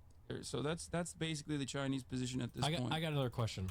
Yeah. Is there anyone in our government that's like actually trying to do the right thing? No government. No. No, of course not. Not one person? No, I think even in terms of like China just cares about China. You know what I mean? They don't care about anybody else. They have no like ideological vested interest in like defending the global south or whatever. The only reason why they're doing soft power initiatives and doing the Belt and Road initiative in general is because they want to create new markets so they can keep funneling more Chinese manufactured goods into, because like the rest of the world needs to develop so that they can sell more product to the rest of the world. It's a good thing overall for them. So that's part of the reason why they're doing that. They're developing these places because they're like, we don't care. We don't have to just sell to America. We'd sell to you too. But in order for them to actually purchase these goods, they need to develop to a certain degree. I think Hazam misunderstood. Wait, what was your question? I'm just wondering if there's anyone in our government that's like, oh, there are some like, hey, people. stop. I mean, there's Rashida Tlaib. Rashida Tlaib is literally Palestinian, but our government censured her for saying "from the river to the sea, Palestine will be free." They censured her. They used what word are you using? Censure. It's like censoring. They told her to shut up. They punished her aesthetically. Oh. Because she said "from the river to the sea, Palestine will be free." An emancipatory slogan. It's like saying Black Lives Matter, and then someone going, actually, that means you want to kill all white people, and we've all collectively decided as a society that that's what that means. And if you say that, that's what you mean. Actually, you piece. You're actually censured now. That's precisely what happened. Oh, there are some that are good. I got a dumb question. What? Do you know how you're saying back in the day, like, everyone was like, hey, Jews, you go to this Israel place and, start over, whatever. Is there any way, like, now we can take people from Gaza and put them in a different area? Well, that's what Israel wants to do. That's called ethnic displacement. It's also genocide. That is how Palestinians were originally kicked out of their homes. But isn't that better than getting, like, just kind of a big no-no? Getting murdered? Well, I think the best outcome would be for them to be able to live and coexist. Obviously. So that's what they're trying to do. That's what we're trying to achieve. Build a better place, like, because Israel is not an unstoppable force. It's not a natural disaster. It's not a hurricane. It's human beings that are like clicking a button to, execute these people.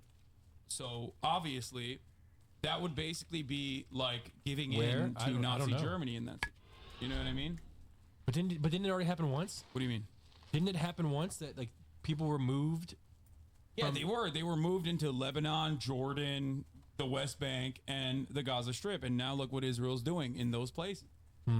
I don't know. It seems like just from what I've heard, like Israel's just not going to stop pounding these people. So if they don't listen to what we're saying, surely something has to change. I don't know. You're not wrong. Obviously, like, Israel's ultimate goal is to basically get all the Palestinians in Gaza Strip and everywhere else to just like move further and further away from Israel. And then they use that as a precedent to be like, well, they're over there and they're scary Palestinian guys. They always want to do terror to us. We got to take over that territory again. That's usually how they do it. That's how they did it in Lebanon, you're too. saying if they moved out, they would continue to persecute them? I mean, they have continued to persecute. Oh, my God. Yeah, if you're a Palestinian citizen, you can't enter Israel proper. If you're a Palestinian citizen that goes in the West Bank, you still literally are under a rigid apartheid regime where, like, you have to go through numerous checkpoints. They can literally kill you. Israel killed an American citizen. An American citizen activist like 3 weeks ago. Her name was Aishiner Ezgi from Seattle. She flew into the West Bank, which is supposed to be internationally recognized Palestinian territory, but Israel is currently occupying it militarily in an illegal manner. She was at a protest. An Israeli sniper just domed her, killed her, shot her in the head. One shot. The American government said nothing. They said, we'll investigate. We'll let Israel investigate. And then they said, ooh, this is really bad. Nothing. Oh, 2 weeks prior to that, they shot another American citizen from New Jersey this time. They shot him in the leg. He survived, luckily. Nothing. Why'd they shoot him? Because they can. Like, there's no other reason. I'm not going to lie. Probably, in their minds, they probably thought he was Palestinian. To be fair, it sounds like a place where maybe we shouldn't go, just to be honest. I think these are incredibly brave people that are... more braver than me. I'm staying here. Yeah, these are I probably shouldn't even be on this stream, to be honest. These are incredibly brave people. More brave than me. I like to sit in my car and eat chicken. Yeah, Israel also. Oh, good luck explaining this. This is too much. This is too brain breaking. What is that? Is it a TV show? Oh, how do I describe? Wait, are you Israel? No, you kidding me? Wait, do you think they know who you are? I don't know. Let's hope not. I'm willing to find out. Anyway, this is Meir Ben Shitrith. Okay, that's his name. Israel has a concentration camp, many concentration camps, but one specifically called Sde Heyman. This is a concentration camp where Israel goes into Gaza and packs up all these people, undresses them, literally makes them sit around in their underwears and say, these are all the terrorists, la la la. Then we find out they're like nurses and doctors, but it doesn't matter. It's besides the point. They pack them up, they put them inside, they put them on trucks, they hog tie them. Okay, and they ship him to this concentration camp where they torture them. Okay, Hold on. Relentless. Israel's doing this? Israel's doing this. Yes. The Jews. Well, Israel's doing it, not the Jews. Well, Jewish people, right? No, it's not. It's They're not. This. So one thing you have to understand is that, like, a difference. There Enlighten me, is 'cause a I'm just major asking. difference, because like what Saudi Arabia does is not about Islam. You know, it's not like ISIS is doing what they're doing for Islam. You know what I mean? I'm Muslim. I don't those guys, but either of those guys. You know what I mean? But isn't Zionism? I'm so confused. It's understandable that you're confused in this circumstance because, like, so Israel's both not Jewish. The Nazis who hate Israel or love Israel, doesn't matter, that believe that Israel must exist or believe that Israel must go away and that Jews control the media or whatever. Like both the Nazis and also Israel and Kanye, and also Israel itself claims that Israel is doing this for Judaism. And that if you criticize Israel, like I'm doing right now, I'm an anti-Semitic person. So because of that reason, a lot of people like yourself get confused. You're like, so the Jews are doing this? No. These people are not doing this for Judaism. Obviously, yes, the military is by and large Jewish. There's some Druze people, there's some Arabs, whatever. But like, they're not doing this for Judaism. So but they're using it as a veil? They're using that as a defense mechanism. They're using that as a defense mechanism in the West. To propagandize their position, to be like, no, you don't understand. We're doing this for Judaism. All Jews care about this. They only care about this. Got it. So for the Jews that are anti-Zionist, many of them are in this community. They call them anti-Semitic and call them terrorists. But that's besides the point. They're doing this for, they're doing this for... Bro, this is like multi-layered and extremely complicated, and I'm kind of scared. It's actually not. It's very black and white when you think about it. But like, obviously, I'm trying to give you as confused. I'm trying to give you as much information as possible on the back end so that you at least are so a little bit... Kanye was wrong then. Kanye is still wrong, yes. If I explain to this man Israelis come extraction brigade, his mind will explode. Israel has a unit. What did you just say? Israel has a unit that harvests the sperm of the soldiers in case of their untimely demise.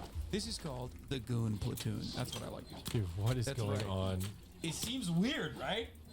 This is what happens when you much like the Nazis, in an identical capacity, have this insane religious and ethnic superiority complex and want to build an ethno-state. This is the type of weird that you engage in, called eugenics. I know about that. Wait, so what about their sperm? They take the sperm from the sac when they die? She thinks it's just another rocket attack. I repeat, this is not a joke. This is the Israeli state itself posted this video.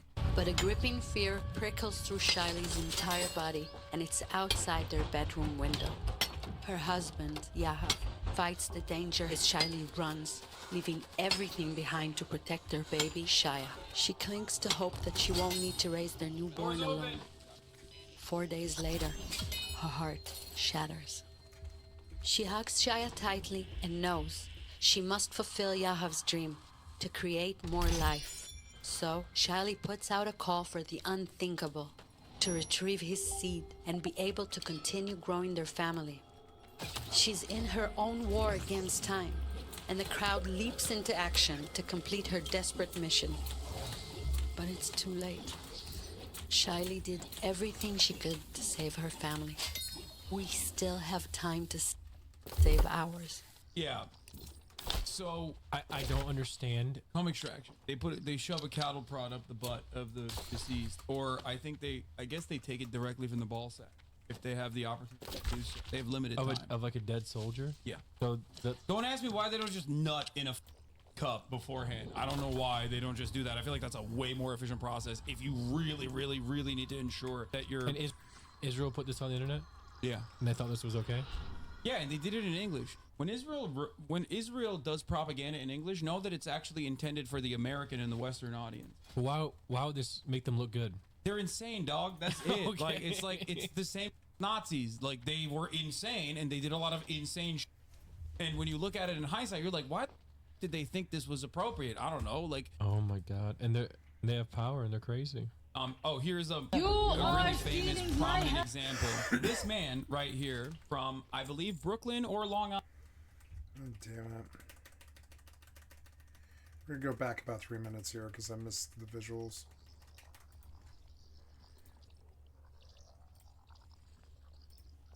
These people are not doing this for Judaism. Obviously, yes, the military is by and large Jewish. There's some Druze people, there's some Arabs, whatever. But like, they're not doing this for Judaism. So but they're using it as a veil. They're using that as a defense mechanism. They're using that as a defense mechanism in the West to propagandize their position, to be like, no, you don't understand. We're doing this for Judaism. All Jews care about this. They only care about this. Got it. Except for the Jews that are anti-Zionist. Many of them are in this community. They call them anti-Semitic and call them terrorists. But that's besides the point. They're doing this for, they're doing this for... Bro, this is like multi-layered and extremely complicated, and I'm kind of scared. It's actually not. It's very black and white when you think about it. But like, obviously, I'm trying to give you as much information as possible on the back end so that you at least are so Kanye was wrong then. Kanye is still wrong, yes. If I explain to this man Israeli's cum extraction brigade, his mind will explode. Israel has a unit. What did you just say? Israel has a unit that harvests the sperm of the soldiers in case of their untimely demise. This is called the Goon Platoon. That's what I like to call it. Dude, what is going on? It seems weird, right? This is what happens when you, much like the Nazis, in an identical capacity, have this insane religious and ethnic superiority complex and want to build an ethno-state. This is the type of weird that you engage in, called eugenics.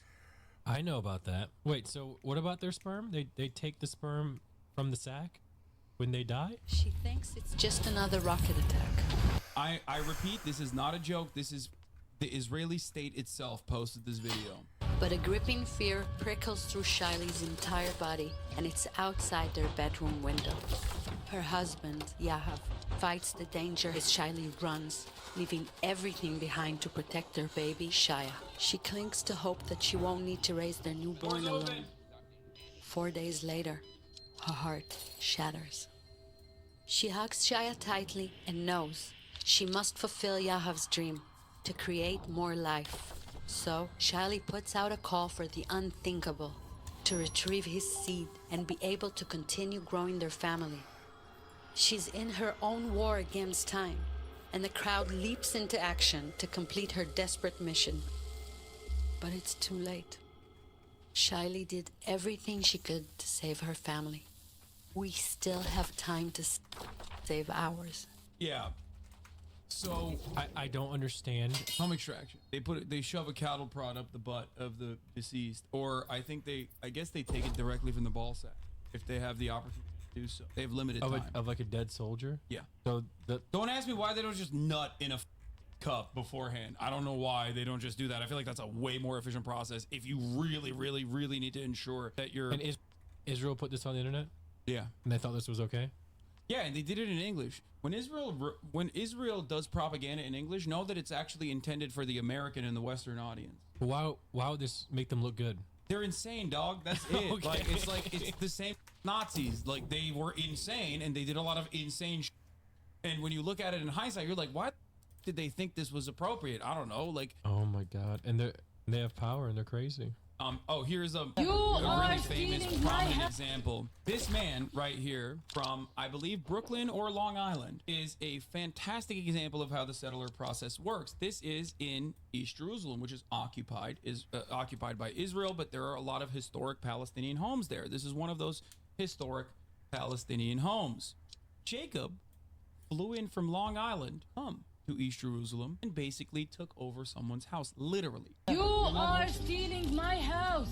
And if I don't steal it, someone else is gonna steal it. No one is allowed to steal it, ya ammi. This guy? Yeah. This guy definitely has a Reddit account. Oh yeah. Jacob, you know this is not your house. Yes, but if I go, you don't go back. So what's the problem? Why are you yelling at me? I didn't do this.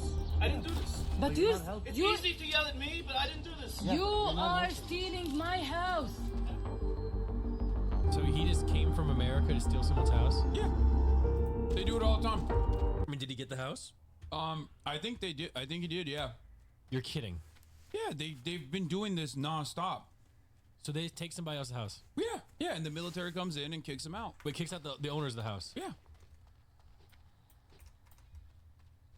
Bro, I'm not gonna lie. This is depressing as hell. If you were to, like, for example, sometimes in the media they'll be like, an anti-Semitic incident occurred in a Jewish community center the other week, where anti-Semitic protesters attacked Jewish people that were quietly congregating. And then you look into it, and you look into the incident, and it turns out it's actually an auction. An auction for what, I might ask? An auction for houses. Houses where?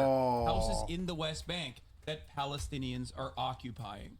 In the United States of America, we have auctions for real estate of homes that do not belong to the people that are selling them. And when people go and protest those auctions, the American media says anti-Semitism. Oh my god.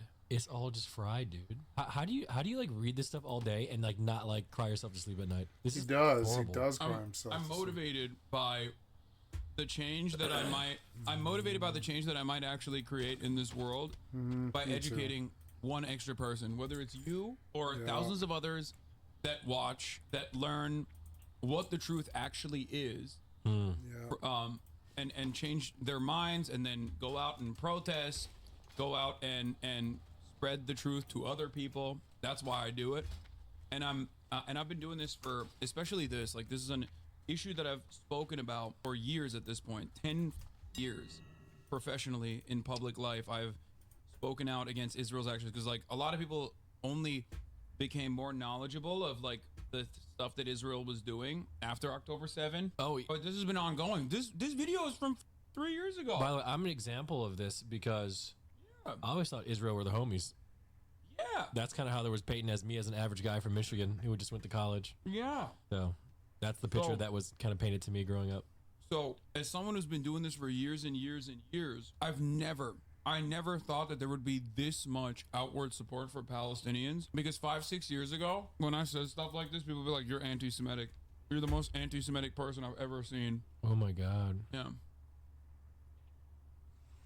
It's just that we feel kind of obligated, especially when you give us such great discussion topics or you ask us, really cool and important questions. We feel really obligated to address them, and not just hey, cool merch message, but like address them in a meaningful manner.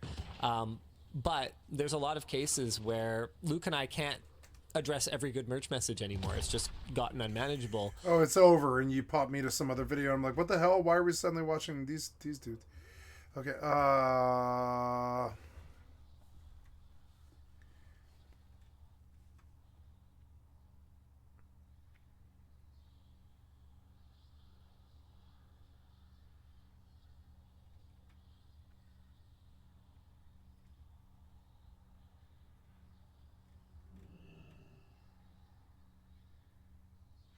Yeah, let's see what Shank had to say about this.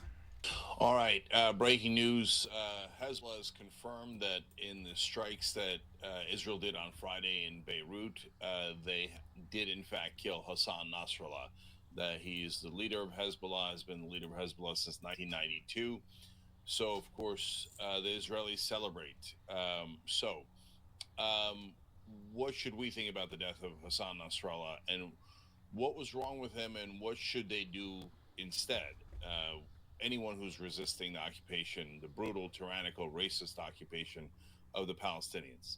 So I have suggestions on all of that. So look, guys, as you know, our show's live weekdays, 6 to 8 p.m. Make sure you're checking it out live, and we'll have way more details on Monday. But I wanted to give you an update here as I do in the weekends. And please become a member and support honest. I spent all my money. I'm going to be very honest with you here. And of course, in American media, that's usually not allowed. But I'm going to give you nuance here. And so was Nasrallah a bad guy? In a lot of ways, of course he was. And he was also a complicated guy. Now, there are people who tell you, no, the world is black and white. And anyone we declare a terrorist, especially if they're Muslim, there's nothing complicated about them. They should be murdered at any time by the Israelis or the Americans, and they deserve it.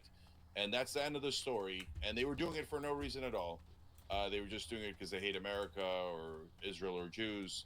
That's obviously comically wrong. And people who say things like that, they're telling on themselves. Dangerous. They're saying either I'm giving you super simplistic propaganda on purpose, or I'm just a simple person. I don't understand complicated issues at all.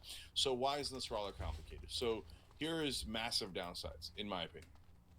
Number one, when you go to attack Israel violently, civilians are going to get killed.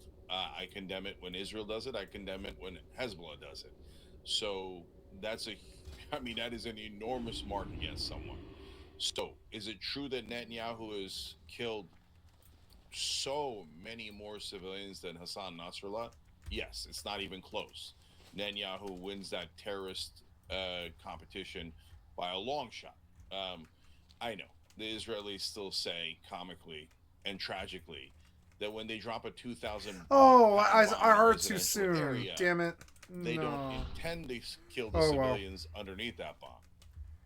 If you believe that, you're probably an Israeli or a U.S. politician, or you work in mainstream media and can't tell what's true at all, and your job is to lie to your viewers and your readers, etc. Yeah, no, when you drop a 2,000-pound bomb on civilians, you intend to kill civilians. Israel didn't accidentally kill over 30,000 civilians in Gaza. They did it on purpose. Those things are obvious. It's not like, the bomb slipped out of the plane again. Sorry. Oh, my finger slipped. Oops, my finger slipped. And so, now that doesn't make what Nasrallah did any better in that regard. So there's a second giant problem with Nasrallah. He's a fundamentalist. And as anyone who watches the Young Turks knows, I can't stand fundamentalists. He, spoken favorably about the fatwa on Salman Rushdie for just writing a novel. Oh, I hate that. Any kind of violence against civilians because you disagree with their ideas or they have offended you in some way, it's outrageous. So I did not like that about Nasrallah at all. By the way, of course, again, Israel says if you say things against our occupation or you resist our occupation in any way, we get to kill you. So, and by the way, there is no, as we're going to get into in a second, for the Israelis, there is no legitimate way to resist our occupation. You must surrender You must agree to live in their concentration camps. Yeah, I said the word. We'll get to that in a sec. And you must say, the Israelis are leaders and and we report to them, and of course, they should get to occupy and humiliate Muslims for as long as they like. And they have special privileges. So I know the Israelis believe that, but the rest of the world is absolutely sick of it. So is violence the right way to fight against that? No, it's not. It is both strategically and morally wrong. Now, let's tell you about the things that Nasrallah did that you might not know. Did you know that he beat back the occupation of southern Lebanon? So now, again, Israel will say, how dare you? We were going to occupy and steal that land too, and we're going to set up a huge concentration camp in southern Lebanon for more Muslims that we control tyrannically. But this terrible resistance fighter / terrorist prevented us from occupying even more Muslim land. We hate him. Of course we had to murder him. He prevented part of our occupation. Israel, are you proud? Are you proud that you killed a guy who prevented you from occupying more Muslim land? Would you have just been elated? Yes, we get to denigrate and humiliate more Muslims. This is what Israel's becoming. It breaks my heart. I know Israelis, a lot of right-wing Israelis don't believe that. Plenty of people do, even inside Israel. But Israel was supposed to be a safe haven for Jews. I have so many Jewish friends that I grew up with.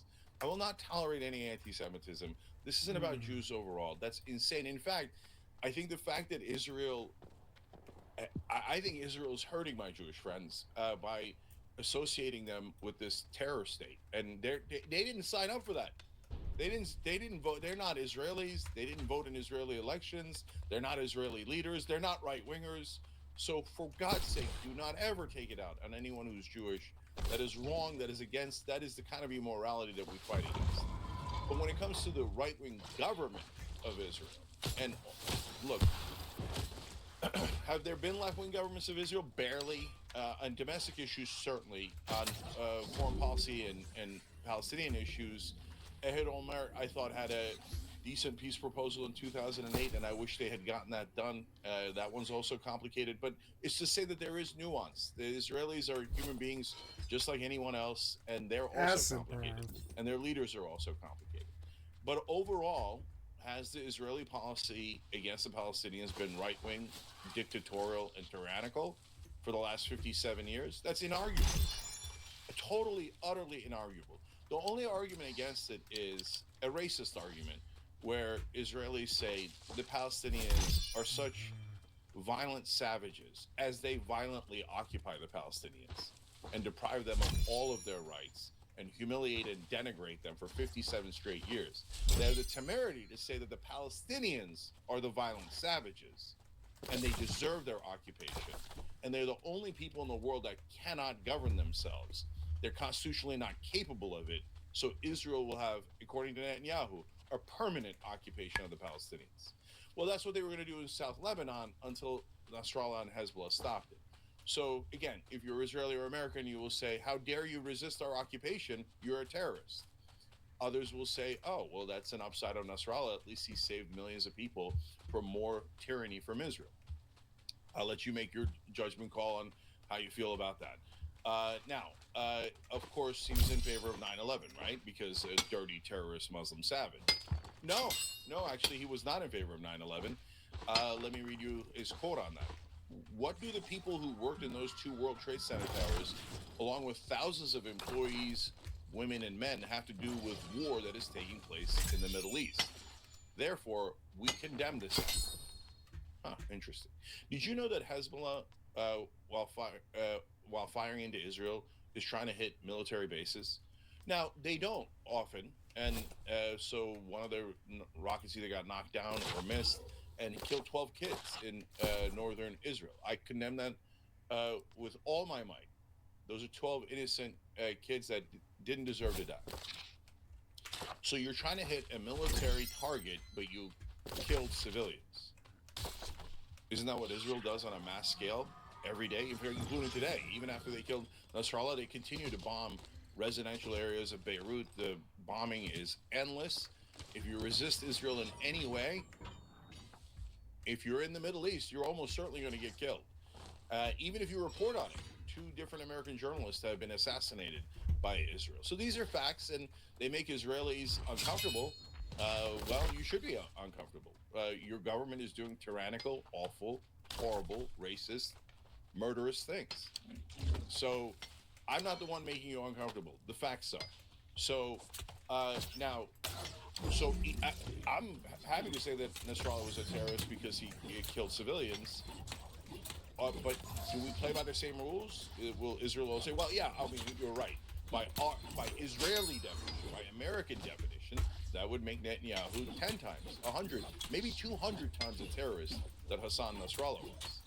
Because he says he's trying to hit military targets, and he's butchered tens of thousands of civilians. Way worse than Hassan Nasrallah. So again, it doesn't excuse Nasrallah at all. Here, I'll tell you another terrible thing Nasrallah did, and then I'll get back to another complicated. Said in Magic 15, Jesus UCSB. Thank you guys for the super chats. Appreciate it. I'll try to give shout outs to that and members as we go. But let's keep going. And of course, the join button below is how you become a member. I appreciate everybody who allows us to do this show that's honest. So Nasrallah also supported Bashar al-Assad in Syria, the butcher of Syria. So I think that's terrible. I condemn him for that. Okay. Okay, now, he obviously hates Jews, and the only reason he's attacking Israel is because he's so anti-Semitic, right? Nope, that's another myth that you heard in American media. Here's what he said in reality. Our problem with the Israelis is not that they are Jews, but that they are occupiers. Okay, that's true. Okay, so now you can say, I don't believe him. Okay, fine, no problem. I don't believe a word Netanyahu says. I am very reluctant to believe anything the leader of Hezbollah, Hamas, etc. combatants, and because combatants do propaganda, etc. But he's been very clear. He, whether you believe him or not, he says. Oh, I got wedged. Come on, man. Choosing military targets. Yes, civilians have been killed. Yes, killing civilians on purpose, according to Nasrallah, like 9/11, is wrong. What? It's morally wrong. Oh. Now, you probably never heard that, because all you hear is anyone who resists Israel's occupation, dirty, savage, violent Muslim who needs to be murdered, right? So Israel's celebrating. We murdered another terrorist in their minds, and a resistance fighter in the minds of others. So, but overall, Nasrallah chose the wrong path. He chose the path of violence. Now, you can say in southern Lebanon there was a war, and, you can make any moral calculation you want in that regard, but in continuing to fight against Israel. So, well, now Israel says, of course, that fighting them with violence is wrong, and I agree. They say fighting them diplomatically through the United Nations is also wrong. In fact, they called that terrorism.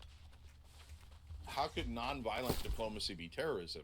And if you call that terrorism, aren't you saying resisting our concentration camps is by definition terrorism, and you will be murdered for it? This is what Israel has become. It's so sad. So that leads me to how I think we should fight back against Israel. Now, so I just told you violence is definitely the wrong answer. Do not do that ever against any civilians or even military targets. You're not going to win it. It's both morally and strategically incorrect. Don't do it. Do not become the thing you're fighting. Okay? So, now, does that mean you surrender and give up and go, oh, okay? No, of course not. So, is there a way that we can influence American policy right now as things stand? No. Both Kamala Harris and Donald Trump, the two candidates, and obviously President Biden, work for Israel. Joe Biden's taking over $11 million. Kamala Harris taking over $5 million from AIPAC. Way more in AIPAC-related groups. Those groups openly say, we are here for the benefit of Israel, period. So you take money from them, you're basically saying, oh, I'm willing, even though I'm a U.S. government official, I'm willing to work for the Israelis because AIPAC bribed me. Now, it's legal bribe in America. In America, we legalize primary. You can give unlimited campaign contributions, which brings us to Donald Trump. He's taken now about $300 million. So nothing. What Biden and Kamala Harris have taken is nothing compared to what Trump's taken. $300 million just from one family, the Adelson family, Sheldon and Miriam Adelson, let alone AIPAC and all the other affiliated groups, etc. And he says, oh, they endorse me strongly. So that's it. I give them whatever they want. And he moved the embassy in Israel so because of Sheldon Adelson, and he's acknowledged it publicly. So he literally sold out U.S. foreign policy to Israel. So you will get no help or relief from American politicians. They're liars. They take bribes, legalize bribes, and they serve the interests of all of their donors, whether they're drug companies or, in this case, the government of Israel. And in this case, the deeply right-wing, racist, tyrannical government of Israel.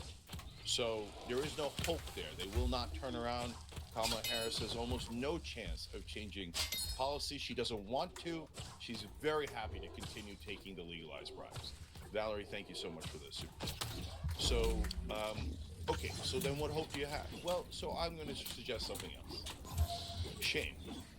Now, it's, comical. Like, what are you going to shame the Israelis into doing the right thing? Well, number one, it's the only option we have. It's the only decent moral option that we have. It's non-violent. It's non-physical. It is just ideological, philosophical, and so it's both the only option we have, and I think one that will prove to be very effective. And I know right now that seems ridiculous, and there's no way that'll work, etc. But my guess is that eventually Let me jump! You fucking wedge me all the time! An Israeli in an impolite way is terrorism. That's my guess, but we'll see. Okay? Because any resistance. Where is my fucking thing? Oh my god. That they've run for the last 57 years on 5.5 million Palestinians. Okay? They say they're never going to free them. They're going to enslave them for potentially the rest of time. What? Because they think, well, they're Muslim.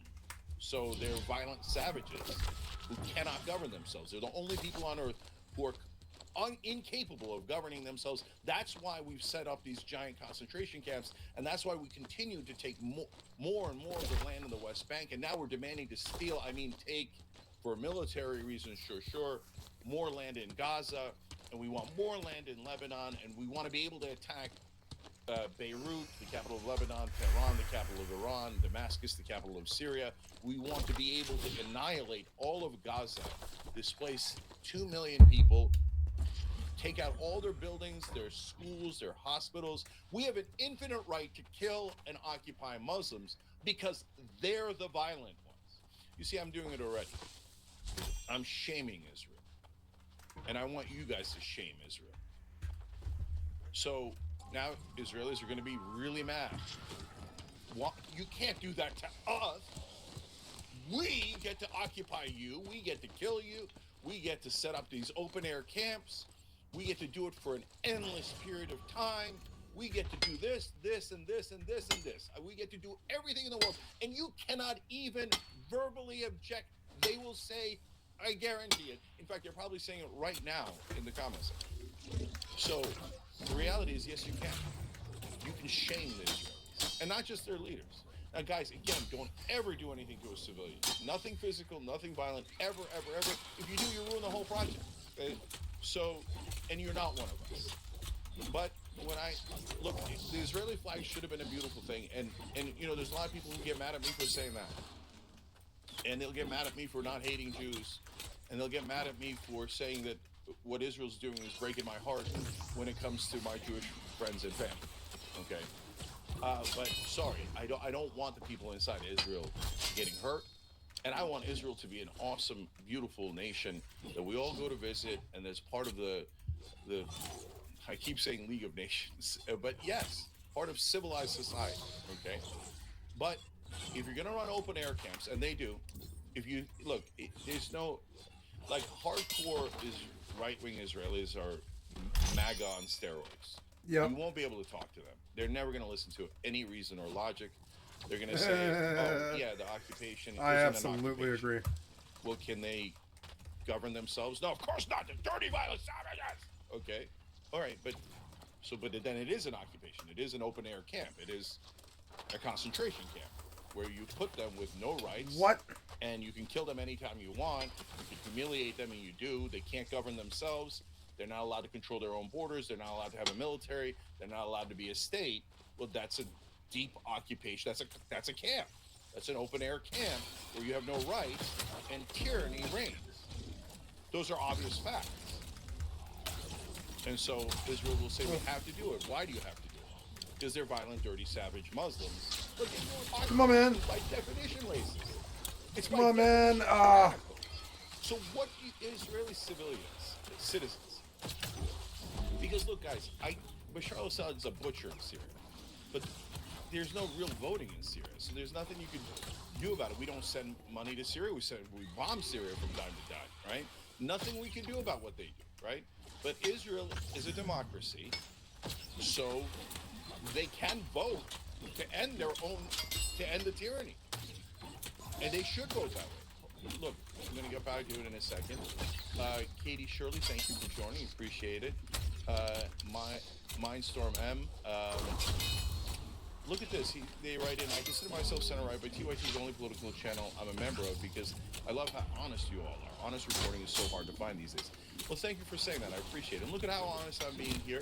Even though the American media and politicians will say, how dare you? You should be celebrating today. We have killed more Muslims. Israel will be able to occupy. Oh, come on. He took half my bar. God damn it. He was so annoying.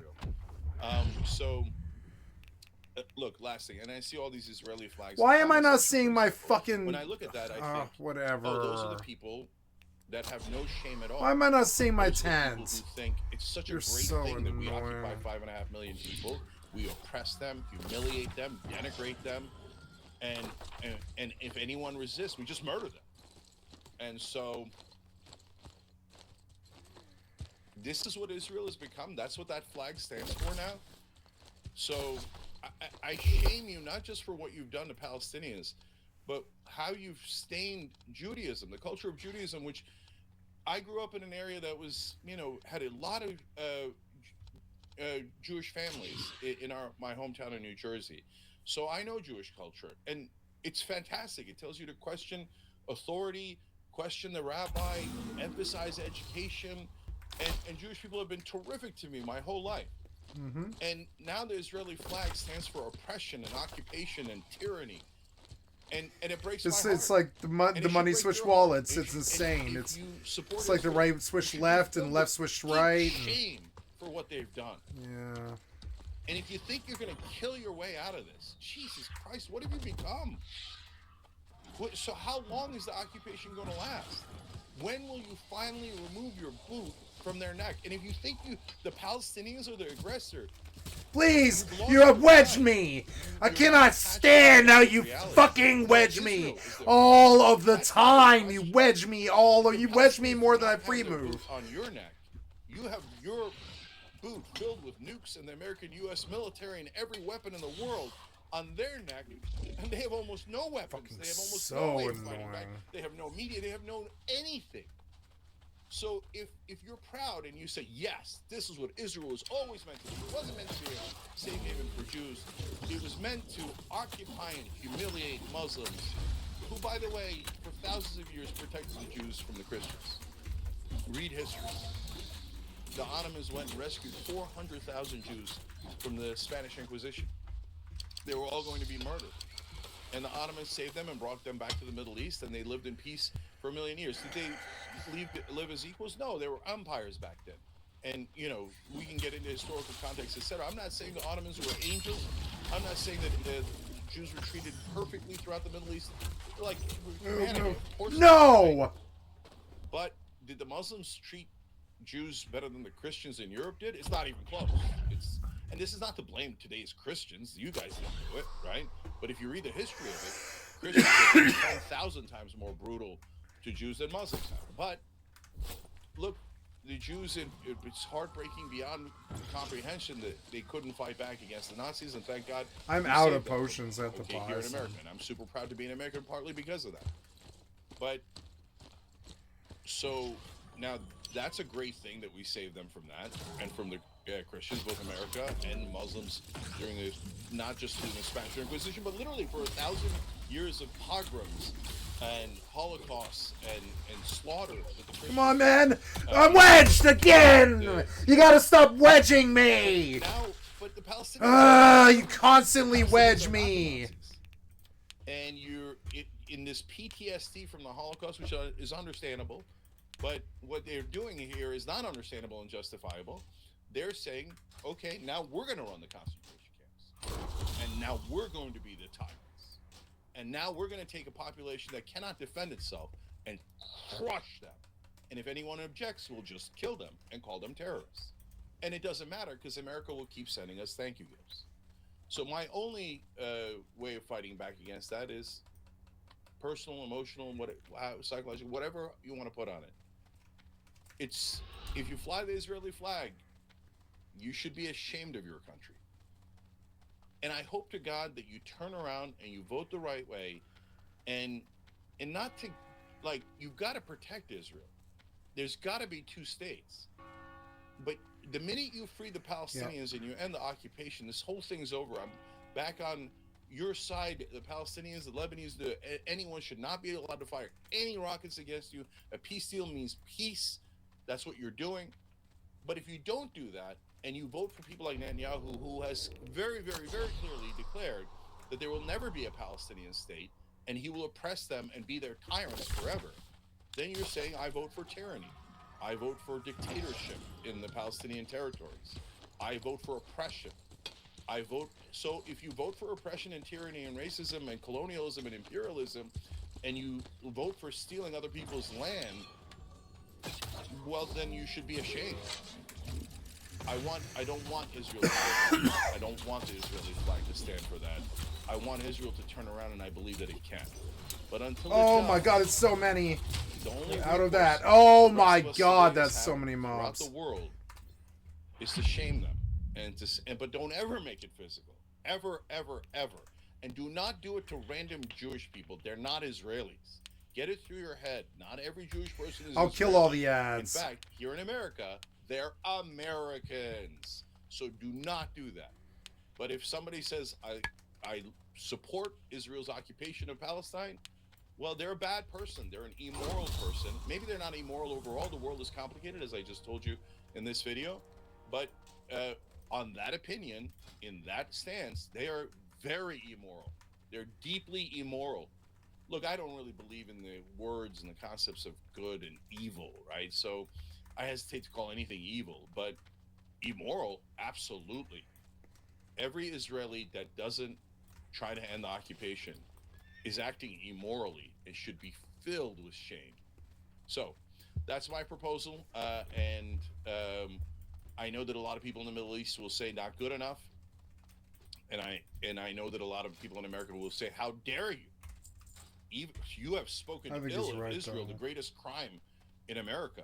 And there are politicians who have suggested that people like me, even for criticizing Israel, should be arrested. And Trump says not only arrested, but deported. What? We don't believe in freedom of speech if you're criticizing the most important thing in America, the thing that's not actually in America, Israel. And guys, again, one last thing here. And before I do the last thing, Karen Bosick Steele, you're right. Thank you for being a member. And she says Netanyahu wants America in this conflict, especially before the election. If Trump wins, endless funding, weapons, and U.S. asylum if it's ever over. Yeah, all of that is true. Andrew Dickens, thank you. Martin Alejandrez, and I missed so many others here. Box, as always. Sorry if I missed you guys. And I appreciate all the super chats and all the member signups. And that's how we do. Obviously, you can tell we're not run by giant corporations. We're not run by the U.S. government. We don't do propaganda for any government. The only people we have is you guys. And that greatly frustrates the people in power because you're our base of power and they can't take you away. So thank you guys for having big open hearts and open minds and becoming members, etc. But the last thing I'll say is, so people in the Middle East might say my tactic is not nearly good enough. And people here in America, the politicians, the media will say, how dare you? How dare you even criticize Israel? And then they'll pretend that they're in favor of freedom. They'll pretend that the Israelis are not in charge here. That the hundreds of millions that AIPAC and the Adelsons spent don't matter to U.S. politicians. They'll say ludicrous, outrageous, like borderline insane comments like that. But for the people who value truth and honesty, We need to be the good guys. We need to be the moral ones, and we also have to be the honest ones. And of course, APAC and others here have completely captured our government, and they're not alone. Like I've told you 100 times, it's super easy to do. There's things like the sugar industry. It's called Big Sugar. I'm not kidding. It's and largely out of Florida, but it's in other places too, obviously. And they give a ton of money to politicians, and then the politicians cheat on behalf of the sugar industry. Anyone can buy U.S. politicians. That is not particular to Israel, but Israel, logically. Oh no, I'm wedged! Come on, you wedged me with this many mobs. Come on, man. The wedge is like Jewish what? Politicians here in America who are Americans who go, no, you're not going to get to call me a terrorist. You're not going to get to call me an anti-Semite. Bernie Sanders is the leader of that group, and that's why we love him. Our leader is a Jewish American, Bernie Sanders. Okay, and because he's a moral, decent, honest person who's always fought for the right things, and so. Israel, please turn around. If you don't turn around, you're going to be considered a rogue. Here, I'm going to do it. Disgusting, racist, abusive, right-wing, tyrannical government. This is democracy for me and concentration camps for you. If it makes you feel better to call it something else, oh no, it's an open air camp. It's an open air prison. It's not an occupation. They have no rights, and we can kill them anytime we want. We can cut off their food, their water, their electricity. We can denigrate them. We could humiliate them anytime we want. But it's not an occupation. Okay, you can tell yourself pretty little lies. But the reality is, Israel is doing a shameful, disgusting occupation of the Palestinians. Until they free the Palestinians, they should live in shame.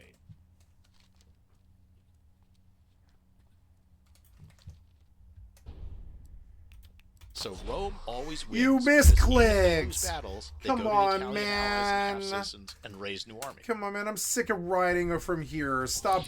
Send me to the right thing. God damn UI. You did not improve this UI. You misclicked the map all the time.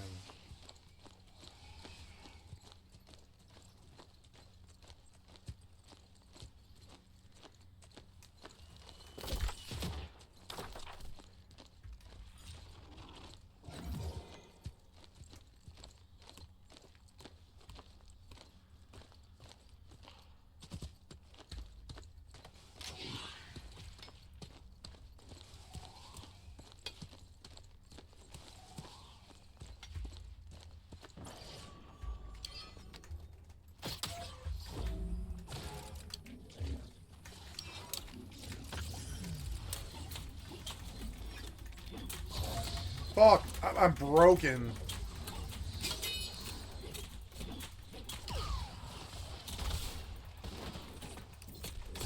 Oh my god, my armor broke and it ruined my fucking run.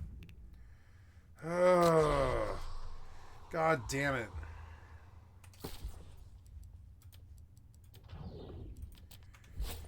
It's so annoying.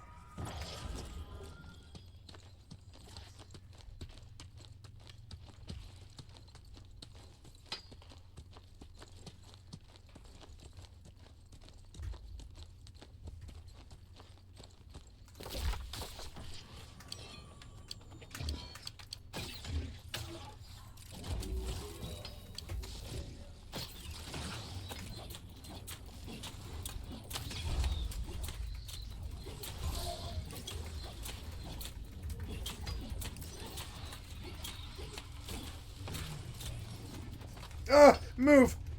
Oh. Oh.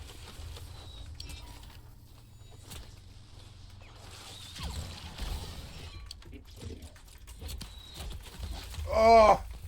Get out of it. Nope, I'm out. I'm out of potions as part of it. God damn it.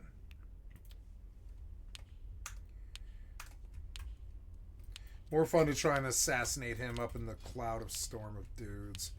So annoying.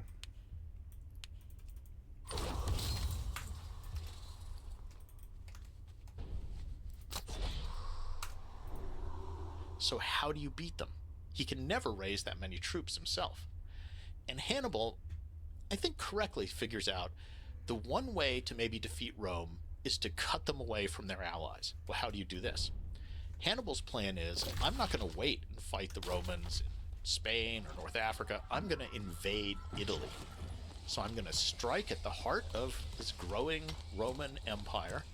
And my hope is that if I can win a couple big battles against Rome in Italy, the Italians will want their freedom back. And they'll rebel from Rome and maybe even join me. Because most people who have been conquered want their freedom back. So this is a reasonable plan. So Hannibal famously crosses the Alps with elephants, dramatic stuff. Nobody expects him to do this. Nobody thinks he can do this. Shows up in northern Italy. Romans send an army. Hannibal massacres them. He is a military genius. Rome takes a year, raises a second army. We know this story. Sends it against Hannibal. Hannibal wipes him out. Rome gets clever this time. They say, okay, Hannibal's different. We're going to take 2 years, raise 2 armies, and send them both out at the same time against Hannibal. So they do this, and this is the Battle of Cannae, which is one of the most famous battles in history. Hannibal is facing this army of 80,000 Romans about, and he comes up with a strategy called double envelopment. I mean, we can go into it later if you want, but it's this famous strategy where he basically kind of sucks the Romans in, surrounds them on all sides, and in one afternoon, at the Battle of Cannae, Hannibal kills about 60,000 Romans. Now, just to put that in perspective, that's more Romans hacked to death in one afternoon with swords than Americans died in 20 years in Vietnam. The following is a conversation with Gregory Alldayerrydaybaby, a historian specializing in ancient Rome and military history. This is the Lex Friedman podcast. To support it, thank you, Lex Friedman, for the extra content from the stream. I'd like to sub to your channel. I've always really liked your work. I don't like your right-leaning. How you're that smart, but right-leaning is beyond me. Now, dear friends, here's Gregory. I mean, I guess it answers itself. If they can't be what that do you think smart. Is the big difference? If they're right-wing, they couldn't possibly be that smart, you know? So I don't know. He's academically smart, but he's not emotionally intelligent. Between the ancient world and I think you can probably ascertain that from the monotone. The modern world. Well, the easy answer, the one you often get, is technology.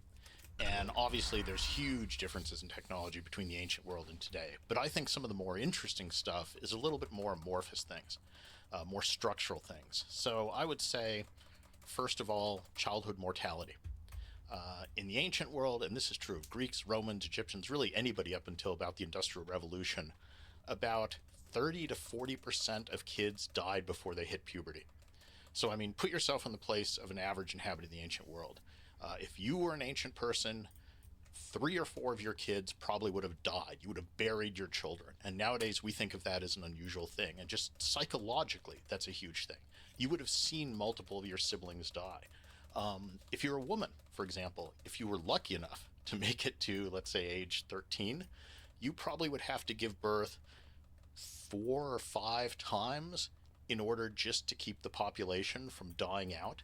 So those kind of grim mortality statistics, I think, are a huge difference psychologically between the ancient world and the modern. But fundamentally, do you think human nature changed much? Do you think this is the same elements of what we see today? Fear, greed, love, hope, optimism, and the cynicism, you know, the underlying forces that result in war, all of that permeates human history? Crude answer, yes. I think human nature is roughly constant. And for me, as an ancient historian, the kind of documents that I really like dealing with are not the traditional literary sources, but they're the things that give us those little glimpses into everyday life. So stuff like tombstones or graffiti. Why are those guys always running back? Something that survives on a scrap of parchment that records a financial transaction.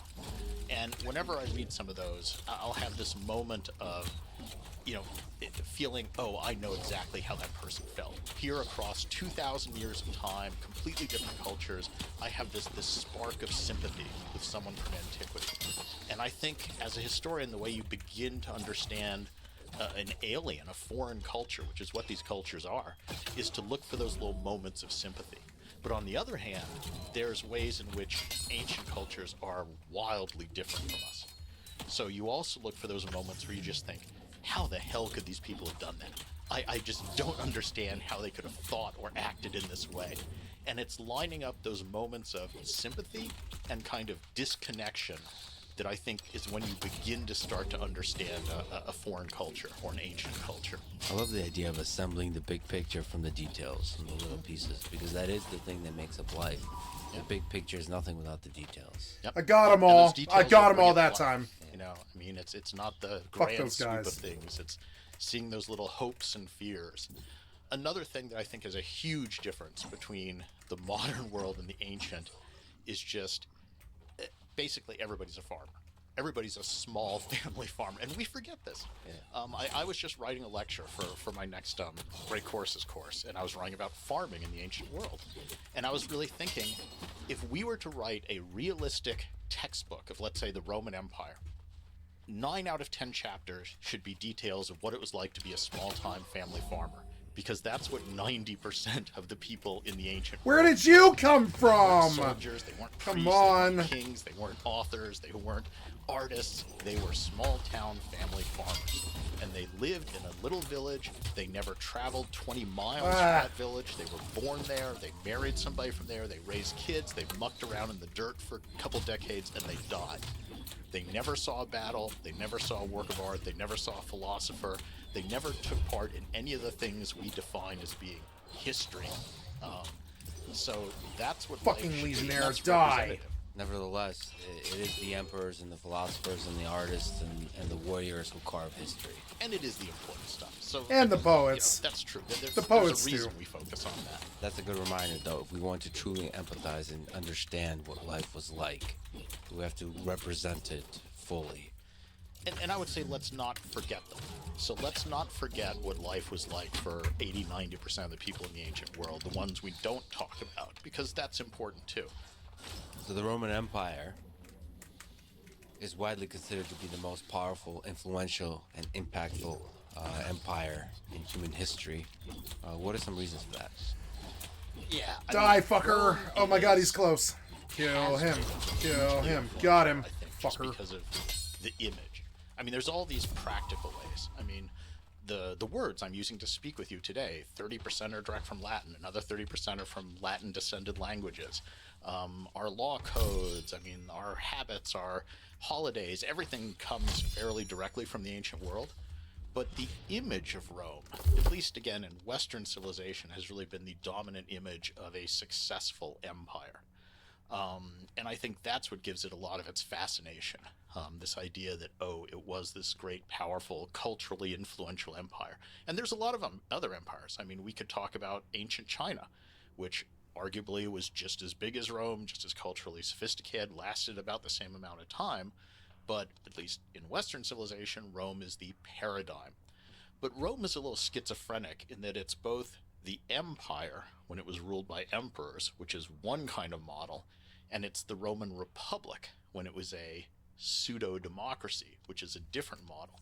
And it's interesting how some later civilizations tend to either focus on one or the other of those. So, you know, the United States, Revolutionary France, they were very obsessed with the Roman Republic as a model. But other people, Mussolini, Hitler, Napoleon, they were very obsessed with the empire, Victorian Britain, as a model. So Rome itself has different aspects. Well, what I think is actually another big difference between the modern world and the ancient is our relationship with the past. So one of the keys to understanding all of Roman history is to understand that this was a people who were obsessed with the past, and for whom the past had power. Not just as something inspirational, but it actually dictated what you would do in your daily life. And today, especially in the United States, we don't have much of a relationship with the past. We see ourselves as free agents, just floating along, not tethered to what came before. And the classical story that I sometimes tell in my classes to illustrate this is Rome started out as a monarchy. They had kings. They were kind of unhappy with their kings. Around 500 BC, they held a revolution and they kicked out the kings. And one of the guys who played a key role in this was a man named Lucius Junius Brutus. Okay? 500 years later, 500 years down the road, a guy comes along, Julius Caesar, who starts to act like a king. So if you have trouble with kings in Roman society, who are you going to call? Somebody named Brutus. Now, as it happens, there is a guy named Brutus in Roman society at this time who's one of Julius Caesar's best friends, Marcus Junius Brutus. Now, before I go further with the story, and I think you probably know where it ends, I just have to talk about how important your ancestors are in Roman culture.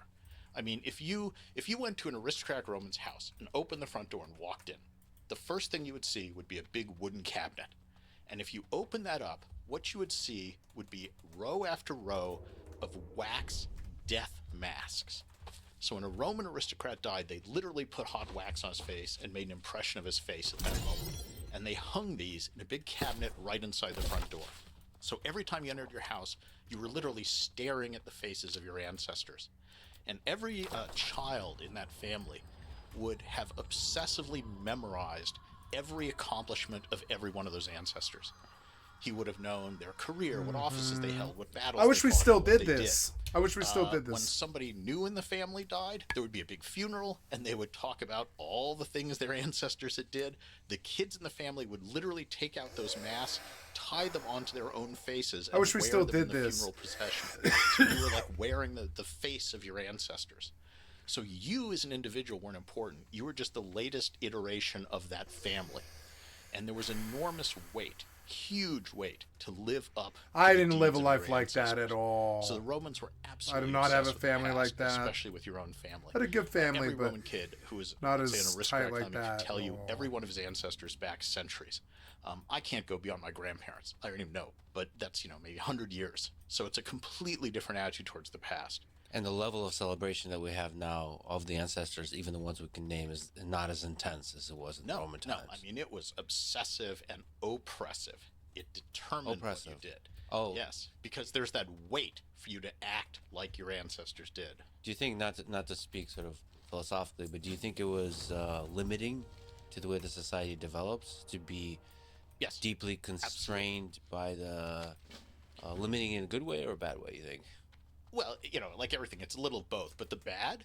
So on the one hand, it gives them enormous strength, and it gives them this enormous connection, it gives them guidance. But the negatives, what's interesting, is it makes the Romans extremely traditional-minded and extremely conservative. And I mean conservative in the sense of resistant to change. So in the late Republic, which we'll probably talk about later, Rome desperately needed to change certain things, but it was a society that did things the way the ancestors did it, and they didn't make some obvious changes which might have saved their republic. So that's the downside, is that it locks you into something and you can't change. But to get us back to the Brutuses, so 500 years after that first Brutus got rid of kings, Julius Caesar starts to act like a king. One of his best friends is Marcus Junius Brutus, and literally in the middle of the night, people go to Brutus's house and write graffiti on it that says, "Remember your ancestor." And another one is, I think, "You're no real Brutus." And at that point, he really has no choice. He forms a conspiracy, and on the Ides of March 44 BC, he and 23 other senators take daggers, stick them in Julius Caesar, and kill him for acting like a king. So the way I always pose this to my students is, how many of you would stick a knife in your best friend because of what your great-great-great-great-great-great-great-great-great-great-grandfather did? That's commitment. That's the power of the past. Yeah. That's a society where the past isn't just influential, but it dictates what you do. And that concept, I think, is very alien to us today. We can't imagine murdering our best friend because of what some incredibly distant ancestor did 500 years ago. But to Brutus, there is no choice. You have to do that. And a lot of societies have this power of the past. Today, not so much, but some still do.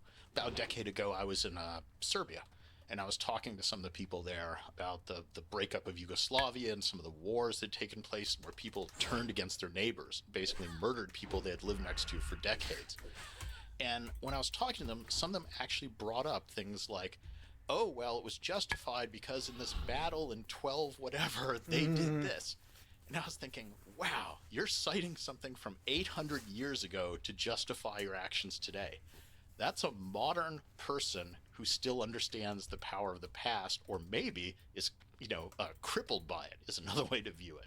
So this is an interesting point and an interesting perspective to remember about the way the Romans thought, especially in the context of how power is transferred, whether it's hereditary or not, which changes throughout Roman history. So it's interesting. It's interesting to remember that, the value of the ancestors. Yep. And just the weight of tradition. The weight of for tradition. the Romans, the mos maiorum is this Latin term which means the way the ancestors did it. And it's kind of their word for tradition. So for them, tradition is what your forefathers and mothers did. And you have to follow that example, and you have to live up to that. Does that mean that class mobility was difficult? So if your ancestors were farmers, there was a major constraint on remaining a farmer, essentially? I mean, the Romans all like to think of themselves as farmers, even filthy rich Romans. It was just their national identity, is this citizen, soldier, farmer thing. Right. But it did, among the aristocrats, the people who kind of ran things, it was hard to break into that if you didn't have famous ancestors.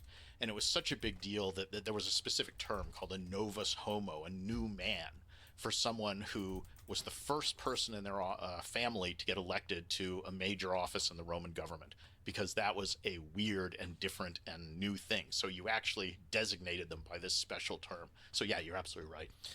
So if we may, let us zoom out. It would help me, maybe it'll help the audience to look at the different periods that we've been talking about. So you mentioned the Republic, you mentioned maybe when it took a form of empire, and maybe there's the Age of Kings. What are the different periods of this Roman, let's call it, the big... Roman history. Roman history. Yep. And a lot of people just call that whole period Roman Empire loosely, right? So maybe can you speak to the different periods? Yes, absolutely. So conventionally, Roman history is divided into 3 chronological periods. The first of those is from 773 BC to 509 BC, which is called the monarchy. So all the periods get their names from the form of government. So this is the earliest phase of Roman history. It's when Rome is mostly just a fairly undistinguished little collection of mud huts, honestly, just like dozens of other cities of little mud huts in Italy. So that early phase, about 750 to around 500 BC, is the monarchy. They're ruled by kings. Then there's this revolution. They kick out the kings. They become a republic. That lasts from 500 BC roughly to about either 31 or 27 BC, depending what date you pick is most important, but about 500 years. And the Republic is when they have a Republican I have form a whole of bunch of government. shit to do. I didn't know. Some people idealize this as Rome's greatest period, and the big thing in that period is Rome first expands to conquer all of Italy in the first 250 years of that 500-year stretch, and then the second 250 years they conquer all the Mediterranean basin, roughly. So this is this time of enormous, successful Roman conquest and expansion. And then you have another switch up, and they become ruled by emperors. So back to the idea of one guy in charge. The Romans try to pretend it's not like a king, it's something else. And anyway, we can get into that. But they're very touchy about kings. So they have emperors. Roman Empire, the first emperor is Augustus. Starts off as Octavian, switches his name to Augustus when he becomes emperor. He kind of sets the model for what happens. And then how long does the Roman Empire last? That's one of those great questions. The conventional answer is usually sometime in the 5th century, so the 400s AD, so about another 500 yees, let's say. So a nice kind of even division. 500 years of republic, 500 years of empire, but you can make very good cases for lots of other dates for the end of the Roman Empire. I actually think it goes all the way through the end of the Byzantine Empire in 1453, so another 1500 years, but that's a whole nother discussion. But so that's your 3 phases of Roman history. And in some fundamental way, it still persists today, given how much of its ideas define our modern life, especially in the Western world. Yeah. Can you speak to the relationship between ancient Greece and Roman Empire, both in the chronological sense and in the influence sense? Well, I mean, ancient Greece comes... The classical era of Greek civilization is around the 500s BC. That's when you have the great achievements of Athens. It becomes the first sort of true democracy. They defeat the Persian invasions. A lot of the famous stuff happens around in the 400s, let's say. So that is contemporaneous with Rome, but the Greek civilization, in a sense, is peaking earlier. And one of the things that happens is that Greece ends up being conquered by Rome in that second half of the Roman Republic between 250 and about 30 BC. And so Greece falls under the control of Rome, and Rome is very heavily influenced by Greek culture. Oh, I didn't they know. themselves Okay. see the Greeks as a superior civilization, culturally more sophisticated, great art, great philosophy, all this. And another thing about the Romans is they're super competitive. So one of the things that Oh, one of yeah, the honing engines stones. that drives Romans is this public competitiveness, especially among the upper classes. They care more about their status and standing So among look at their honing. peers than they do about money or even their own life. So there's this intense competition. And when they conquer Greece, Greek culture just becomes one more arena of competition. So Romans will start to learn Greek. They'll start to memorize Homer. They'll start to see who can quote more passages of Homer in Greek in their letters to one another, because that increases their status. So Rome kind of absorbs Greek civilization, and then the two get fused together. The other thing I should mention in terms of influences that's really huge on Rome is the Etruscans. And this is one that comes along before the Greeks. So the Etruscans were this kind of mysterious culture that flourished in northern Italy before the Romans, so way back 800 BC. They were much more powerful than the Romans. They were kind of a loose confederation of states. For a while, the Romans even seemed to have been under Etruscan control. The last of the Roman kings was really an Etruscan guy, pretty clearly. But the Etruscans end up giving to Rome, or you could say Rome ends up stealing, perhaps, a lot of elements of Etruscan culture. And many of the things that we today think of as distinctively Roman, that, as our cliches of what a Roman is, actually aren't truly Roman. They're stuff they stole from the Etruscans. So just a couple examples. The toga. What do you think of a Roman? It's a guy wearing a toga, and the toga is the mark of Roman citizen. Well, that's what Etruscan kings wore, probably. Gladiator games. We associate those very intensely with the Romans. Well, they probably stole that from the Etruscans. A lot of Roman religion. Jupiter is a thunder god. All sorts of divination. The Romans love to, chop open animals and look at their livers and predict the future. That comes from the Etruscans. Watching the flight of birds to predict the future. That comes from the Etruscans. So there's a lot of central elements of what we think of as Roman civilization, which actually are borrowings, let's say, from these older, slightly mysterious Etruscans. I mean, that's a really powerful thing. It's a powerful aspect of a civilization to be able to, we can call it stealing, which is a negative connotation, but you can also see it as integration. Yeah. Basically, yes, steal the best stuff from the peoples you conquer or the peoples that you interact with. That's not every empire does that. There's a lot of nations and empires that when they conquer, they annihilate versus integrate. And so it's an interesting thing to be able to culturally, like the form that the competitiveness takes is that you want to compete in the realm of ideas and culture versus compete strictly in the realm of military conquest. Yeah, and I think you've exactly put your finger on one of the, let's say, secrets of Rome's success, which is that they're very good at integrating non-Romans or non-Roman ideas and kind of absorbing them. So one of the things that's absolutely crucial early in Roman history, when they're just one of these tiny little mud hut villages fighting dozens of other mud hut villages in Italy, why does Rome emerge as the dominant one? Well, one of the things they do is when they do finally succeed in conquering somebody else, let's say another Italianate people, they do something very unusual, because the normal procedure in the ancient world is you conquer let's say you conquer another city. You often kill most of the men, enslave the women and children, steal all the stuff, right? The Romans, at least with the Italians, conquer the other city, and sometimes they'll do that, but sometimes they'll also then say, all right, we're going to now leave you alone, and we're going to share with you a degree of Roman citizenship. Sometimes they'd make them full citizens, more often they'd make them something we call half citizens, which is kind of what it sounds like. You get some of the privileges of citizenship, but not all of them. Sometimes they would just make them allies. But they would sort of incorporate them into the Roman project. And they wouldn't necessarily ask for money or taxes, which is weird too. But instead, the one thing they would always demand from the conquered cities in Italy is that they provide troops to the Roman army. So the army becomes this mechanism of Romanization, where you pull in foreigners, you make them like you, and then they end up fighting for you.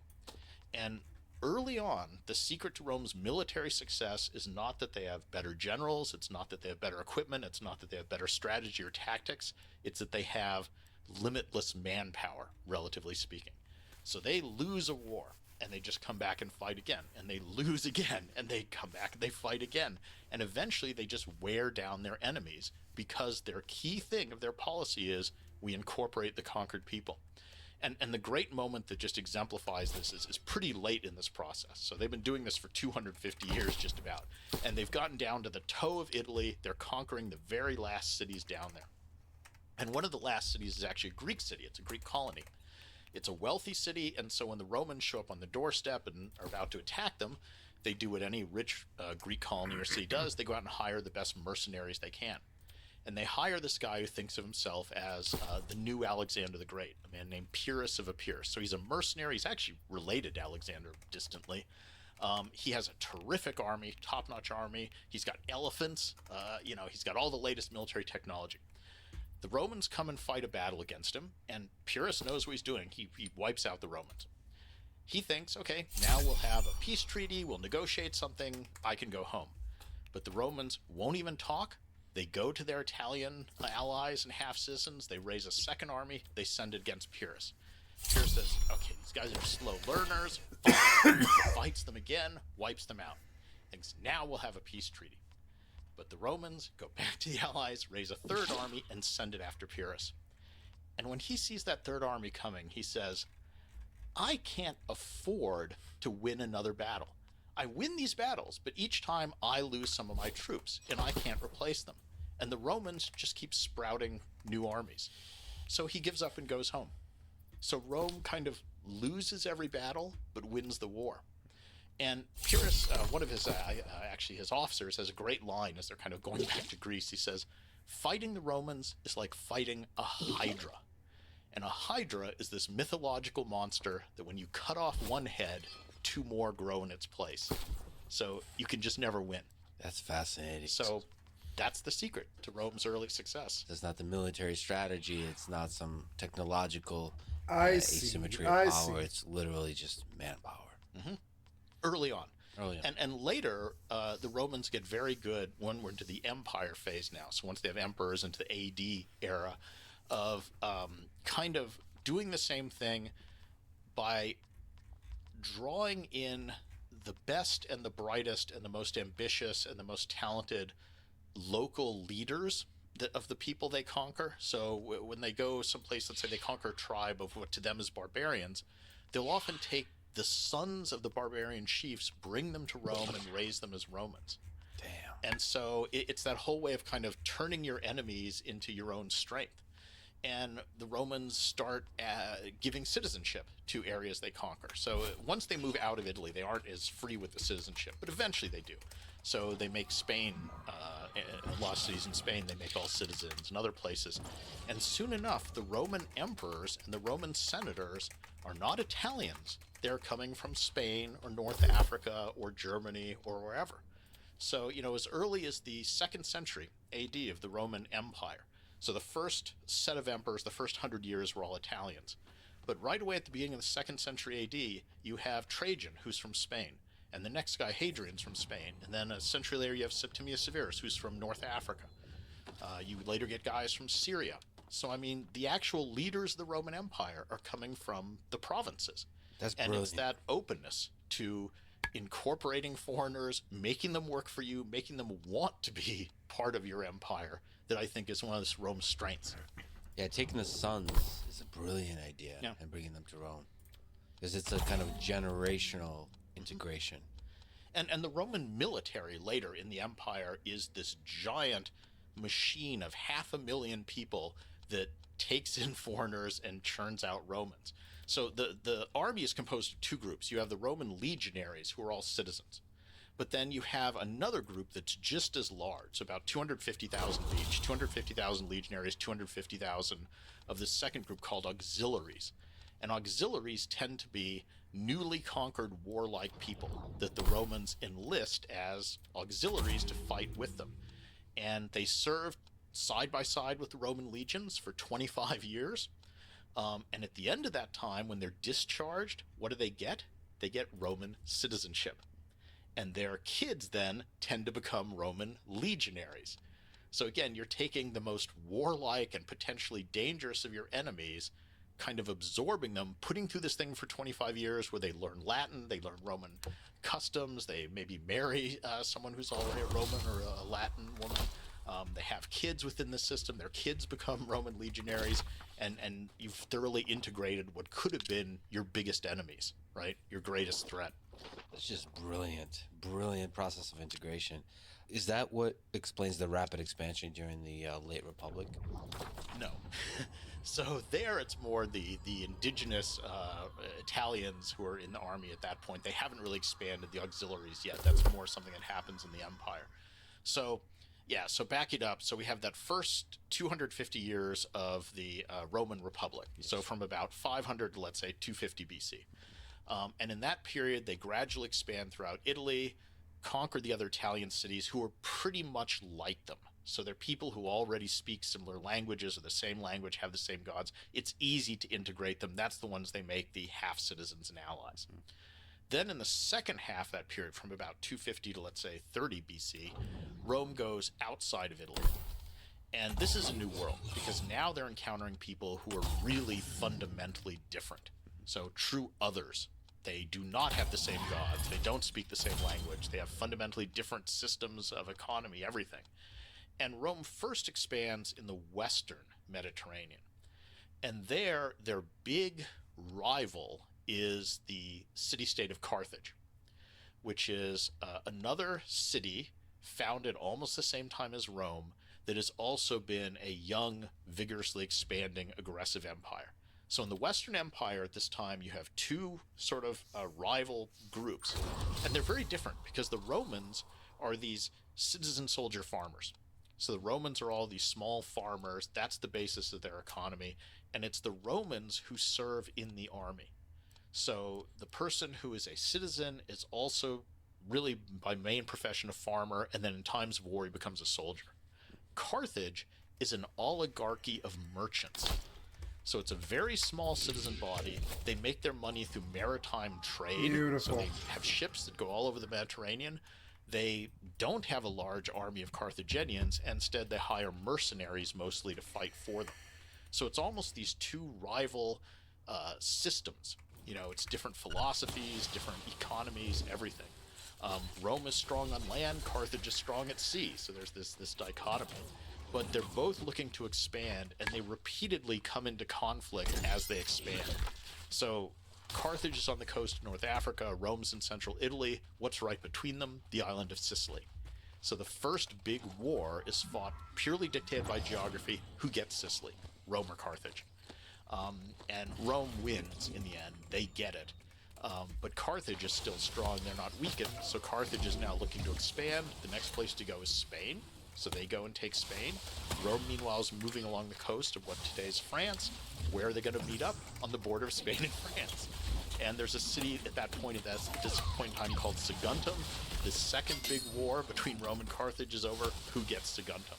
So, I mean, you can just look at a map and see this stuff coming. Sometimes geography is inevitability. And I think in the course of the wars between Rome and Carthage, called the Punic Wars, there was this geographic inevitability to them. Can you speak to the Punic Wars? Why was there's so many levels on which we can talk about this, but why was Rome victorious? Well, the Punic Wars really almost always comes down to the second Punic War. There's three. There's three Punic Wars. The first is over Sicily. Rome wins. The second is the big one. And it's the big one because Carthage at this point in time, just by sheer luck, coughs up one of the greatest military geniuses in all of history, this guy Hannibal Barca. He was actually the son of the Carthaginian general who fought Rome for Sicily. Hamilcar was his father. But Hannibal is this just genius, just absolute military genius. He goes to Spain. He's the one who kind of organizes stuff there. And now he knows the second war with Rome is inevitable. And And so the question is, how do you take down Rome? He's smart. He's seen Rome's strength. He knows it's the Italian allies. So Rome always wins because even if they lose battles, they go to the Italian allies and half-citizens and raise new armies. So how do you beat them? He can never raise that many troops himself. And Hannibal... I will go Great Sword, Void Gauntlet. The one way to maybe defeat Rome is to cut them away from their allies. Well, how do you do this? Hannibal's plan is, I'm not going to wait and fight the Romans in Spain or North Africa. I'm going to invade Italy. So I'm going to strike at the heart of this growing Roman Empire. And my hope is that if I can win a couple big battles against Rome in Italy, the Italians will want their freedom back. And they'll rebel from Rome and maybe even join me. Because most people who've been conquered want their freedom back. So this is a reasonable plan. So Hannibal famously crosses the Alps with elephants, dramatic stuff. Nobody expects him to do this. Nobody thinks you can do this. Shows up in northern Italy. Romans send an army. Hannibal massacres them. He is a military genius.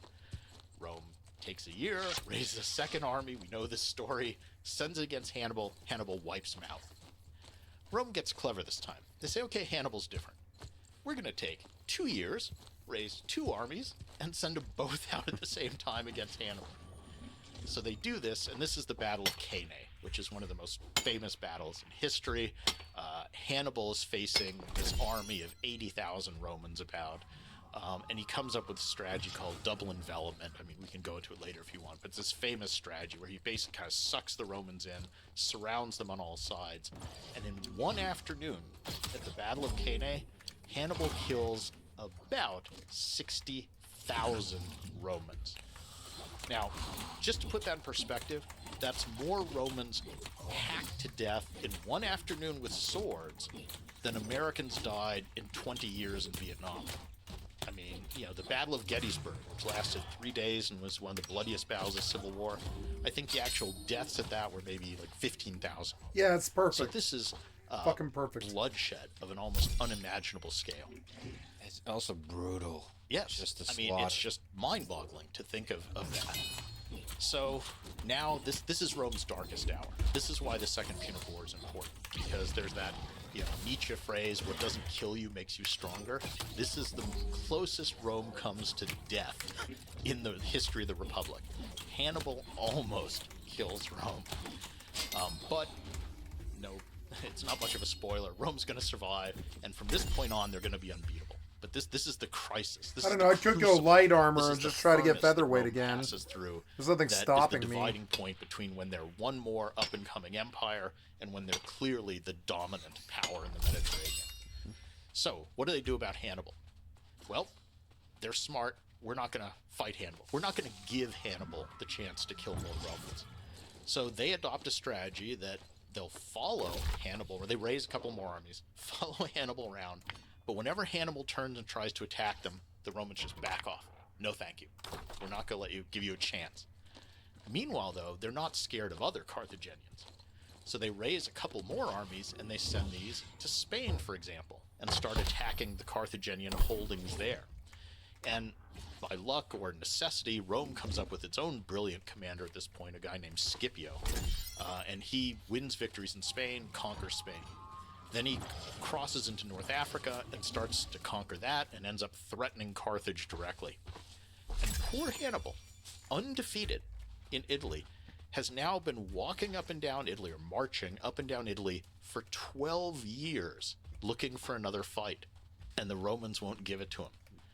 They've been attacking all these other areas and chipping away at Carthaginian power.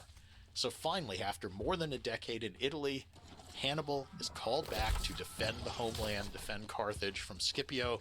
The two meet in a big battle. This should be one of the great battles of all time. It's the Battle of Zama, but, you know, Hannibal's guys are kind of old by this point. Scipio has all the advantages. He wins. Carthage is defeated. So that's pretty much the end of Carthage. The city survives, and then 50 years later, the Romans wipe it out, but that's not much of a war.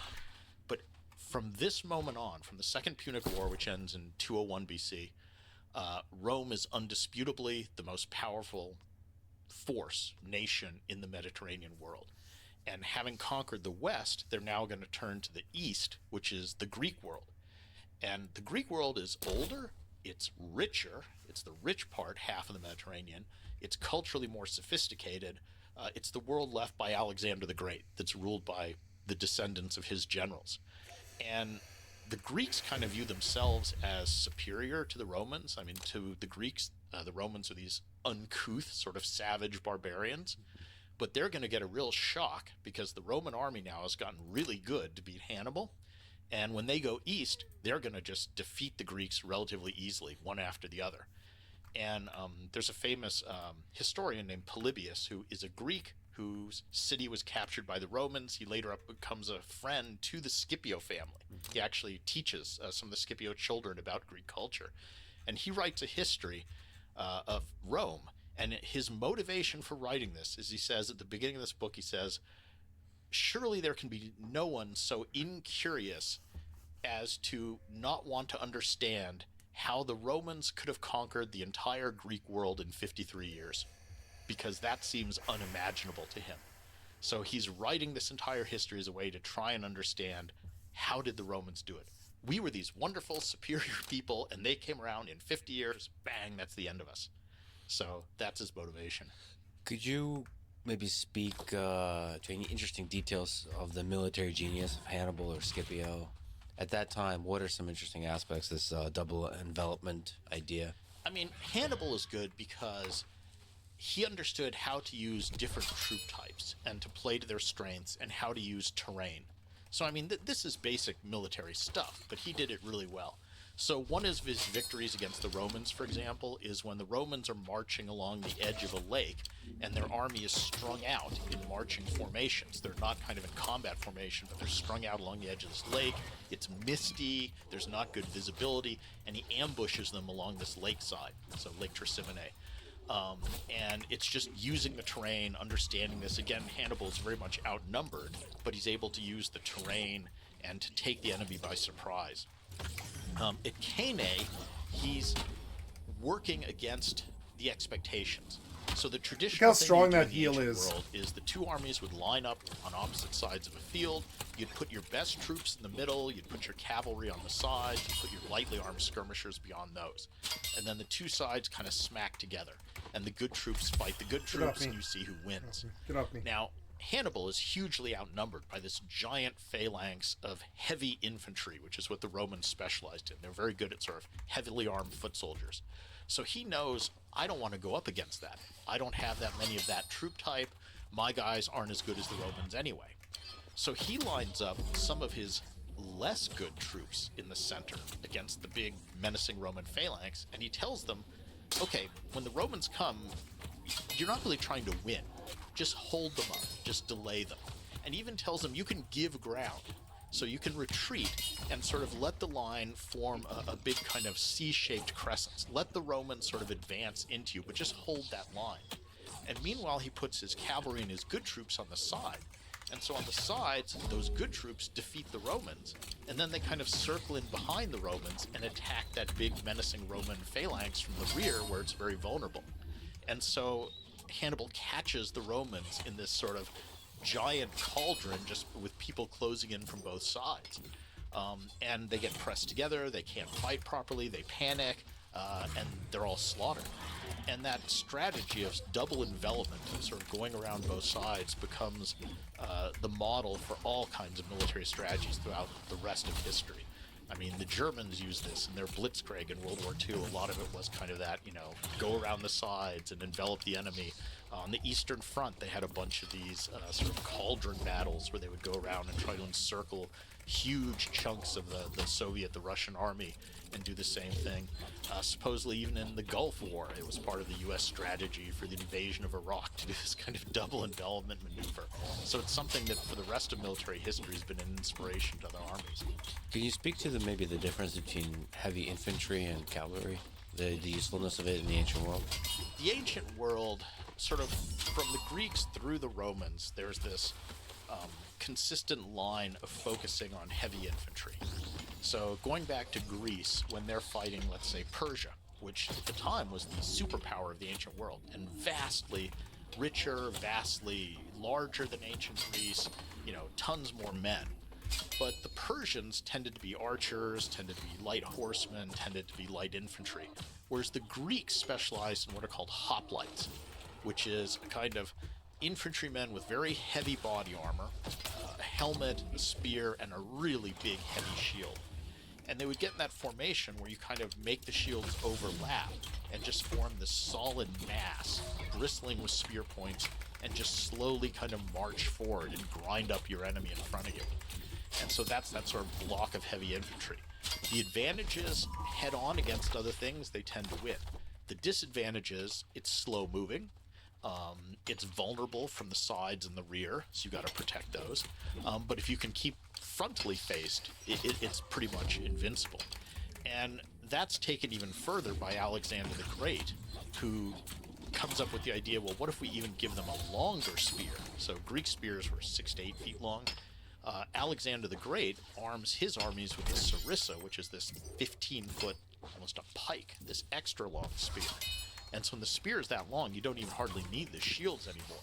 So it's just this incredibly powerful thing in frontal attack. And that's what he uses to make himself ruler of the known world. He goes and conquers the Persian Empire, makes himself the Persian King of Kings with this phalanx of troops armed with the sarissa. So that's very powerful. The Romans go a little bit different route. They have heavy infantry, but they focus more on fighting with short swords. So it's get up close and kind of stab. And the other thing the Romans do is they focus on flexibility and subdividing their army. So Alexander's phalanx was a mass of, let's say, 5,000 guys, and it was one unit. The Roman army is organized in an ever decreasing number of subunits. So you have a group of 8 guys who are a contubernia, the men who share a tent. You take 10 of those and they form a century of 80 men. You take a bunch of those and you form a cohort. If you get a bunch of those, you form a legion. So the Romans are able to subdivide their army. And the big sticking point comes at 197 BC at the Battle of Cynocephali, when the Roman legion goes up against one of the descendants of Alexander the Great, who's using his military system. So this is the new Roman system with flexibility versus the old invincible Alexander system with the heavily armed sarissa with those long 15-foot poles. And the key moment in the battle is where they lock together, and in a head-on clash, the Macedonians are going to win. But the Romans have the flexibility to break off a little section of their army, run around to the side, and attack that formation from the side, and they win the battle. So they prove tactically superior because of their flexibility. So it's always development and counter-development in military history. A fascinating, brutal testing ground of tactics and technology. Adaptation. You have to keep adapting. That's, I think, the key thing. One of the fascinating things about your work, you study Roman life in the ancient world, but also the details, like we mentioned. You are an expert in armor. So what kind of, maybe you could speak to weapons and most importantly armor that were used by the Romans or by people in the ancient world? I do military history, so I mean the Romans specialized in, early on they have pretty random armor and it's not standardized. Remember, there's no factories in the ancient world, so nobody's cranking out 10,000 units of exactly the same armor. Each one is handmade. Now, there could be a degree of standardization. Even as early as Alexander, there was a certain amount of standardization. But each one is still handmade, and that's important to keep in mind, each weapon, each piece of armor. Armor develops over time to fit the tactics. So the Greek hoplites are very heavy armor. The Roman infantrymen early in the Republic is lighter. Eventually they get this typical sort of, chainmail shirt, helmet, shield. The classic sort of Roman legionary, I would say, is the one of the 1st and 2nd centuries AD, so the early Roman Empire. And this is the guy who wore bands of steel arranged in sort of bands around their body, so it looks almost like a lobster's shell, right? And this is a thing called the lorica segmentata. So it's solid steel, which is very good protection, but it's flexible because it has these individual bands that provide a lot of movement. And then you have a helmet, you have a square shield that's kind of curved, and you have the short sword, the Roman gladius. And that's kind of the classic Roman legionary. Later, more things develop.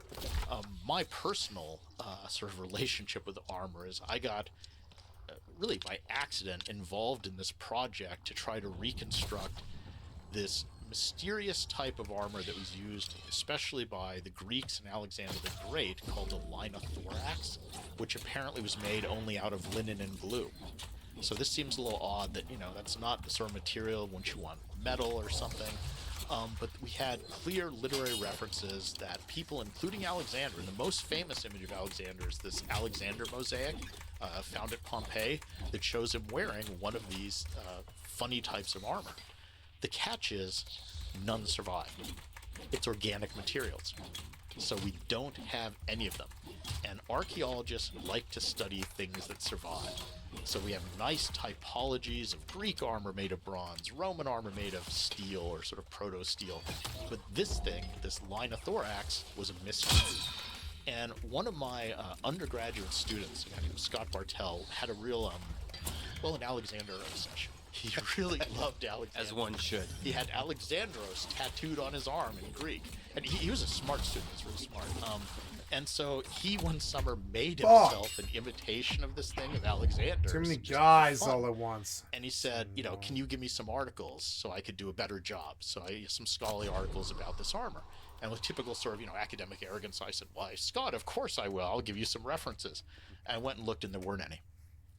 So at that point I was like, tell you what, why don't you and I look into this and try to do a reconstruction using only the materials they would have had in the ancient world? And little did I know at the time, I thought maybe I'll get an article out of this. I mean, it ended up being a 10-year project involving, 150 students, a couple dozen other faculty members, ended up having 3 documentaries made out of it, and Scott and I ended up writing a scholarly book on this. So this is how, you never know where your next project's going to come from. So it started with this undergraduate, turned into this huge thing. But it's what we did. We first said, all right, what are all the sources for this armor? And in the end, we found 65 accounts of it in ancient literature by 40 different authors. So we have literary descriptions. And then we looked at ancient art, and we were able to identify about 1,000 images in ancient art in vase paintings, pottery, bronze sculpture, tomb paintings, all these different things showing this armor. And then using those 2 things, we tried to backwards engineer a pattern to say, well, if this is what the end product looked like, what does it have to look like when you make it? And then we tried to reconstruct one of these things using only the glue and materials. So we had to use, animal glues, rabbit glue. We had to end up sort of making our own linen, which comes from the flax plant. So we had to grow flax, harvest it, using only techniques in the ancient world. So modern flax goes through chemical processes. No, we had to do this the old-fashioned way, spin it into thread, so the thread into fabric, glue it all together. And then the fun part was, once we made these things, we subjected them to ballistics testing. So we shot them with arrows, which again were wooden reconstruction arrows using bronze arrowheads that were based on arrowheads found on ancient battlefields, to determine how good protection would this thing have been. And of course, the kind of fun one that everyone always likes and that the documentaries always want is at one point they're like, well, can you put Scott in one of these and shoot it? And we're like, okay.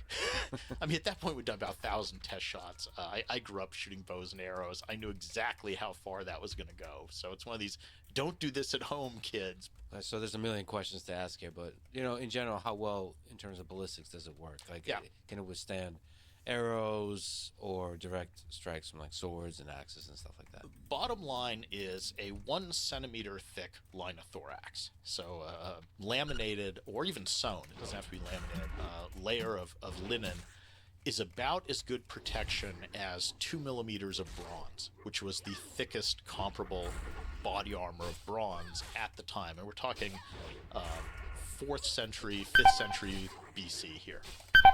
So classical and Hellenistic Greece. And that would have protected you from, let's say, random arrow strikes on the battlefield.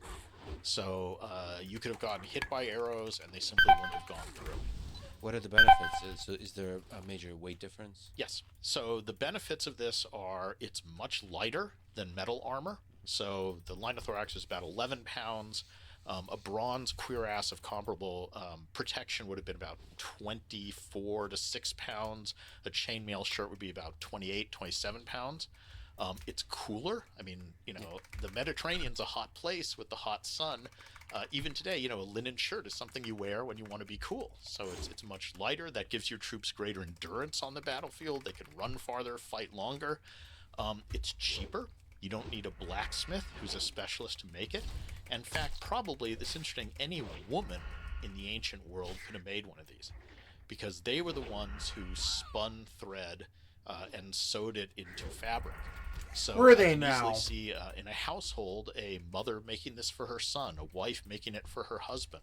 So it's a form of armor you could have made domestically that would have been, maybe not the greatest armor, but pretty good, pretty comparable to bronze armor. And it's amazing they used all the materials they had at the time and none of the modern techniques. But I should probably say, maybe you can speak to that, they were probably much better at doing that than you are, right? Because like, again, generational, it's a skill. It's a skill that probably is practiced across decades, across centuries. I mean, in terms of producing the fabric, I'm sure they could do it 10 times faster than we could. Just that's a speed thing. But it's still incredibly labor intensive. Where I think there's a big difference between our reconstruction and ancient ones is in the glue. So we ended up using a kind of least common denominator glue. We used rabbit glue because it would have been available anywhere and it's cheap. But in the ancient world, they did have basically the equivalent of super glues. I mean, we found, for example, helmets that were fished out of a river in Germany that were had metal parts glued together that after 2,000 years of immersion in water were still glued together. So they had some great glues. We just don't know what the recipes for them were. So we went the opposite tack and said, well, we're just going to make something that we know they could have made. So it was at least this good. You know what I'm saying? But actually, this is a materials thing, but I think glue. Gotta go pee and helping glue things together. I gotta go pee and I'm gonna put something on to cook. I'm gonna eat dinner soon. So, I'm gonna eat dinner soon. Sorry, I was sitting up. And I gotta pee. I'll be right back. Sorry, it won't be long.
Oh, I was gonna put something on to cook. I forgot. So yeah, these are good. So what I do.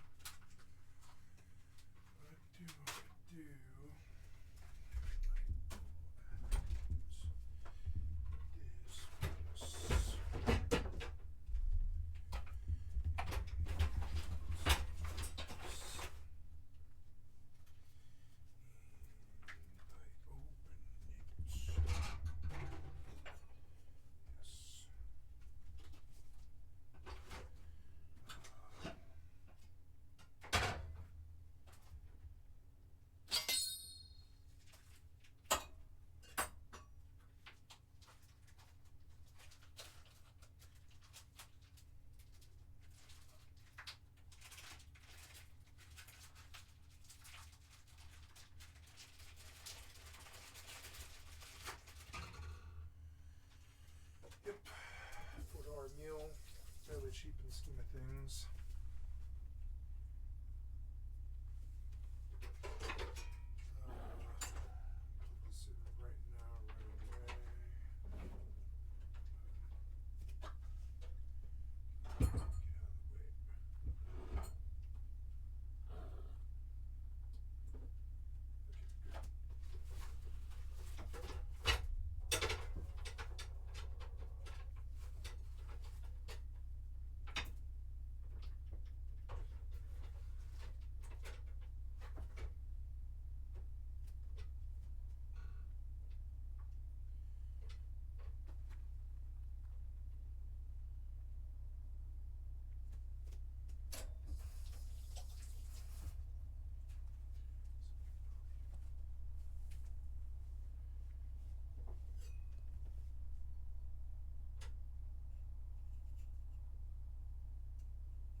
that way.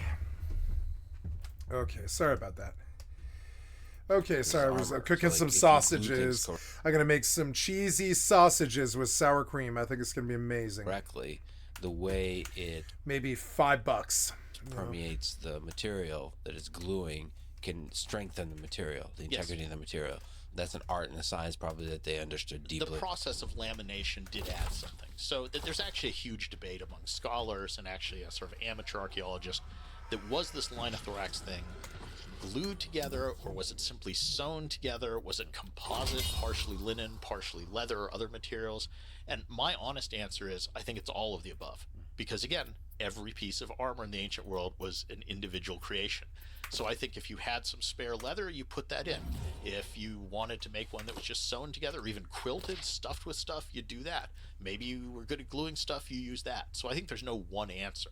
We investigated one possibility because we just had limited time and money and resources, but I think all these other things existed at the same time and were variants of it. Just as a small aside, I just think this is a fascinating journey you went on. I love it.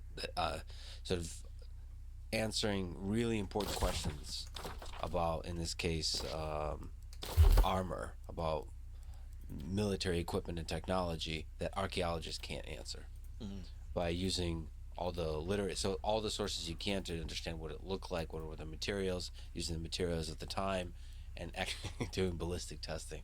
It's really cool. It's really cool that 40%. It's you see that there's a hole in the literature. Yeah. Nobody studied it, and going hard and doing it the right way to sort of uncover this.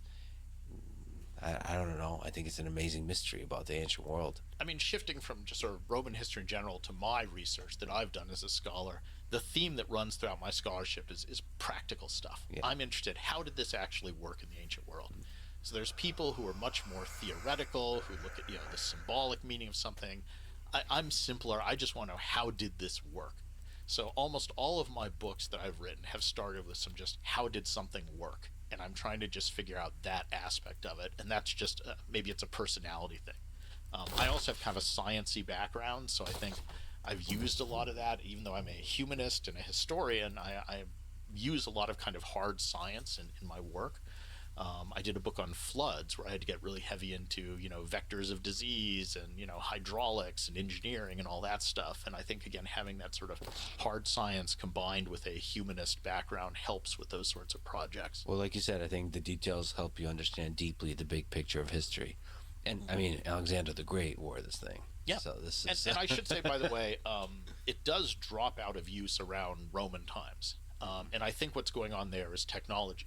That with bronze, it's hard to keep a sharp edge on things, but once you get into metals which approximate steel, you can get sharper, and a key factor to penetrating fabric is the edge on the arrowhead, right? So as soon as you start to get something more like a razor edge, it's going to go through it more easily.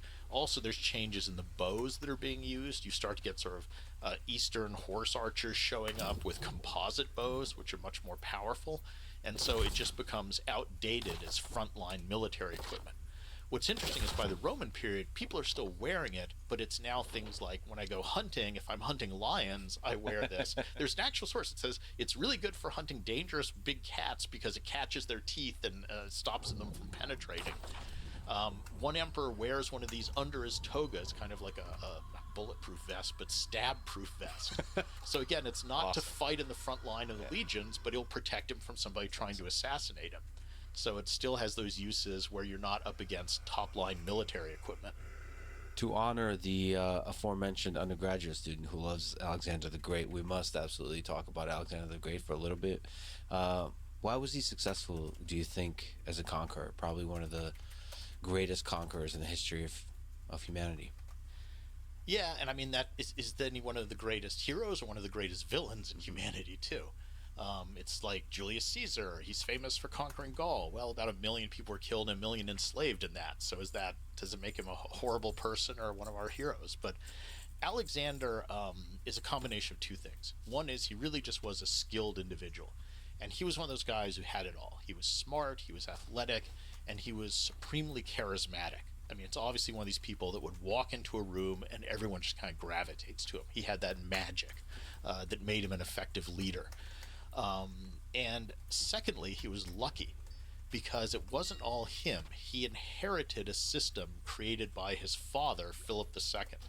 So he was in the right time at the right place and had this instrument placed in his hands, and then he had the intelligence and the charisma to go use it.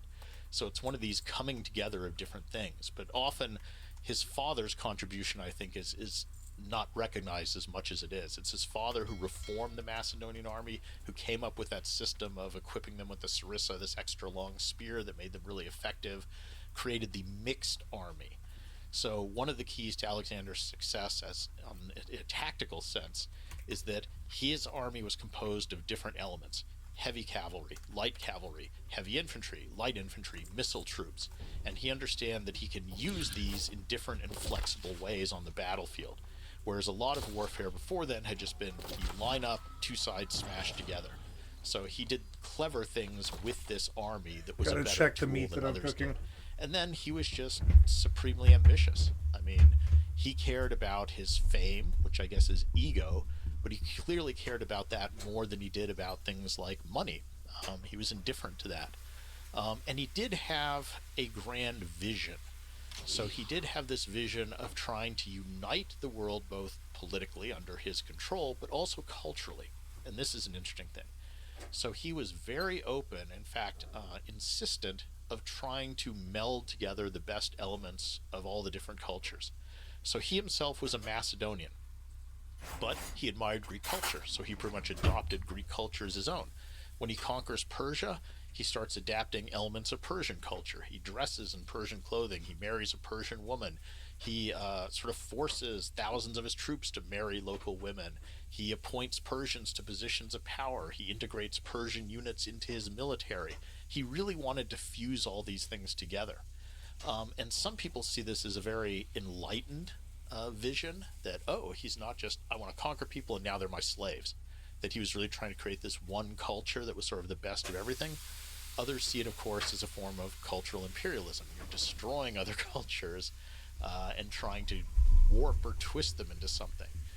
But what I think is interesting is that this vision he had of uniting cultures creates I feel the same. I feel the same about Canada, Mexico, and all the other countries of the world, and America. I want to assimilate everybody and just have everybody live everywhere. I don't think it matters. Tensions among his own followers, because the Macedonians, his original troops, did not like this on the whole. They wanted the old model where we conquer you, you're our slaves. We don't want to share stuff with you. We don't want you joining us in the army. We don't want you appointed to positions of power. We're your conquerors, and that's it. And so Alexander had to deal with a lot of friction from his own oldest, most loyal elements at the way he was being, in their eyes, too generous to the conquered. So Alexander is one of these interesting personalities because every generation sees him in a new light and focuses on different things.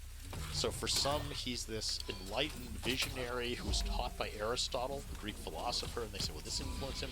Others see him as an egomaniacal warmonger, just I'm out to kill and gain glory. There was a book a couple decades ago that says, oh, he's just an alcoholic, which he probably was, yeah. So you get all these competing images, and the great thing is we don't really know what the true Alexander was or what his motivations were. It's a mixed message. Why do you think the Roman Empire lasted while the Greek Empire, as the Alexander expanded, did not? That's a clear answer. So Alexander's empire fragmented the moment he died. And so his empire was all about personal loyalty. It was his charisma holding it together, his personality. And he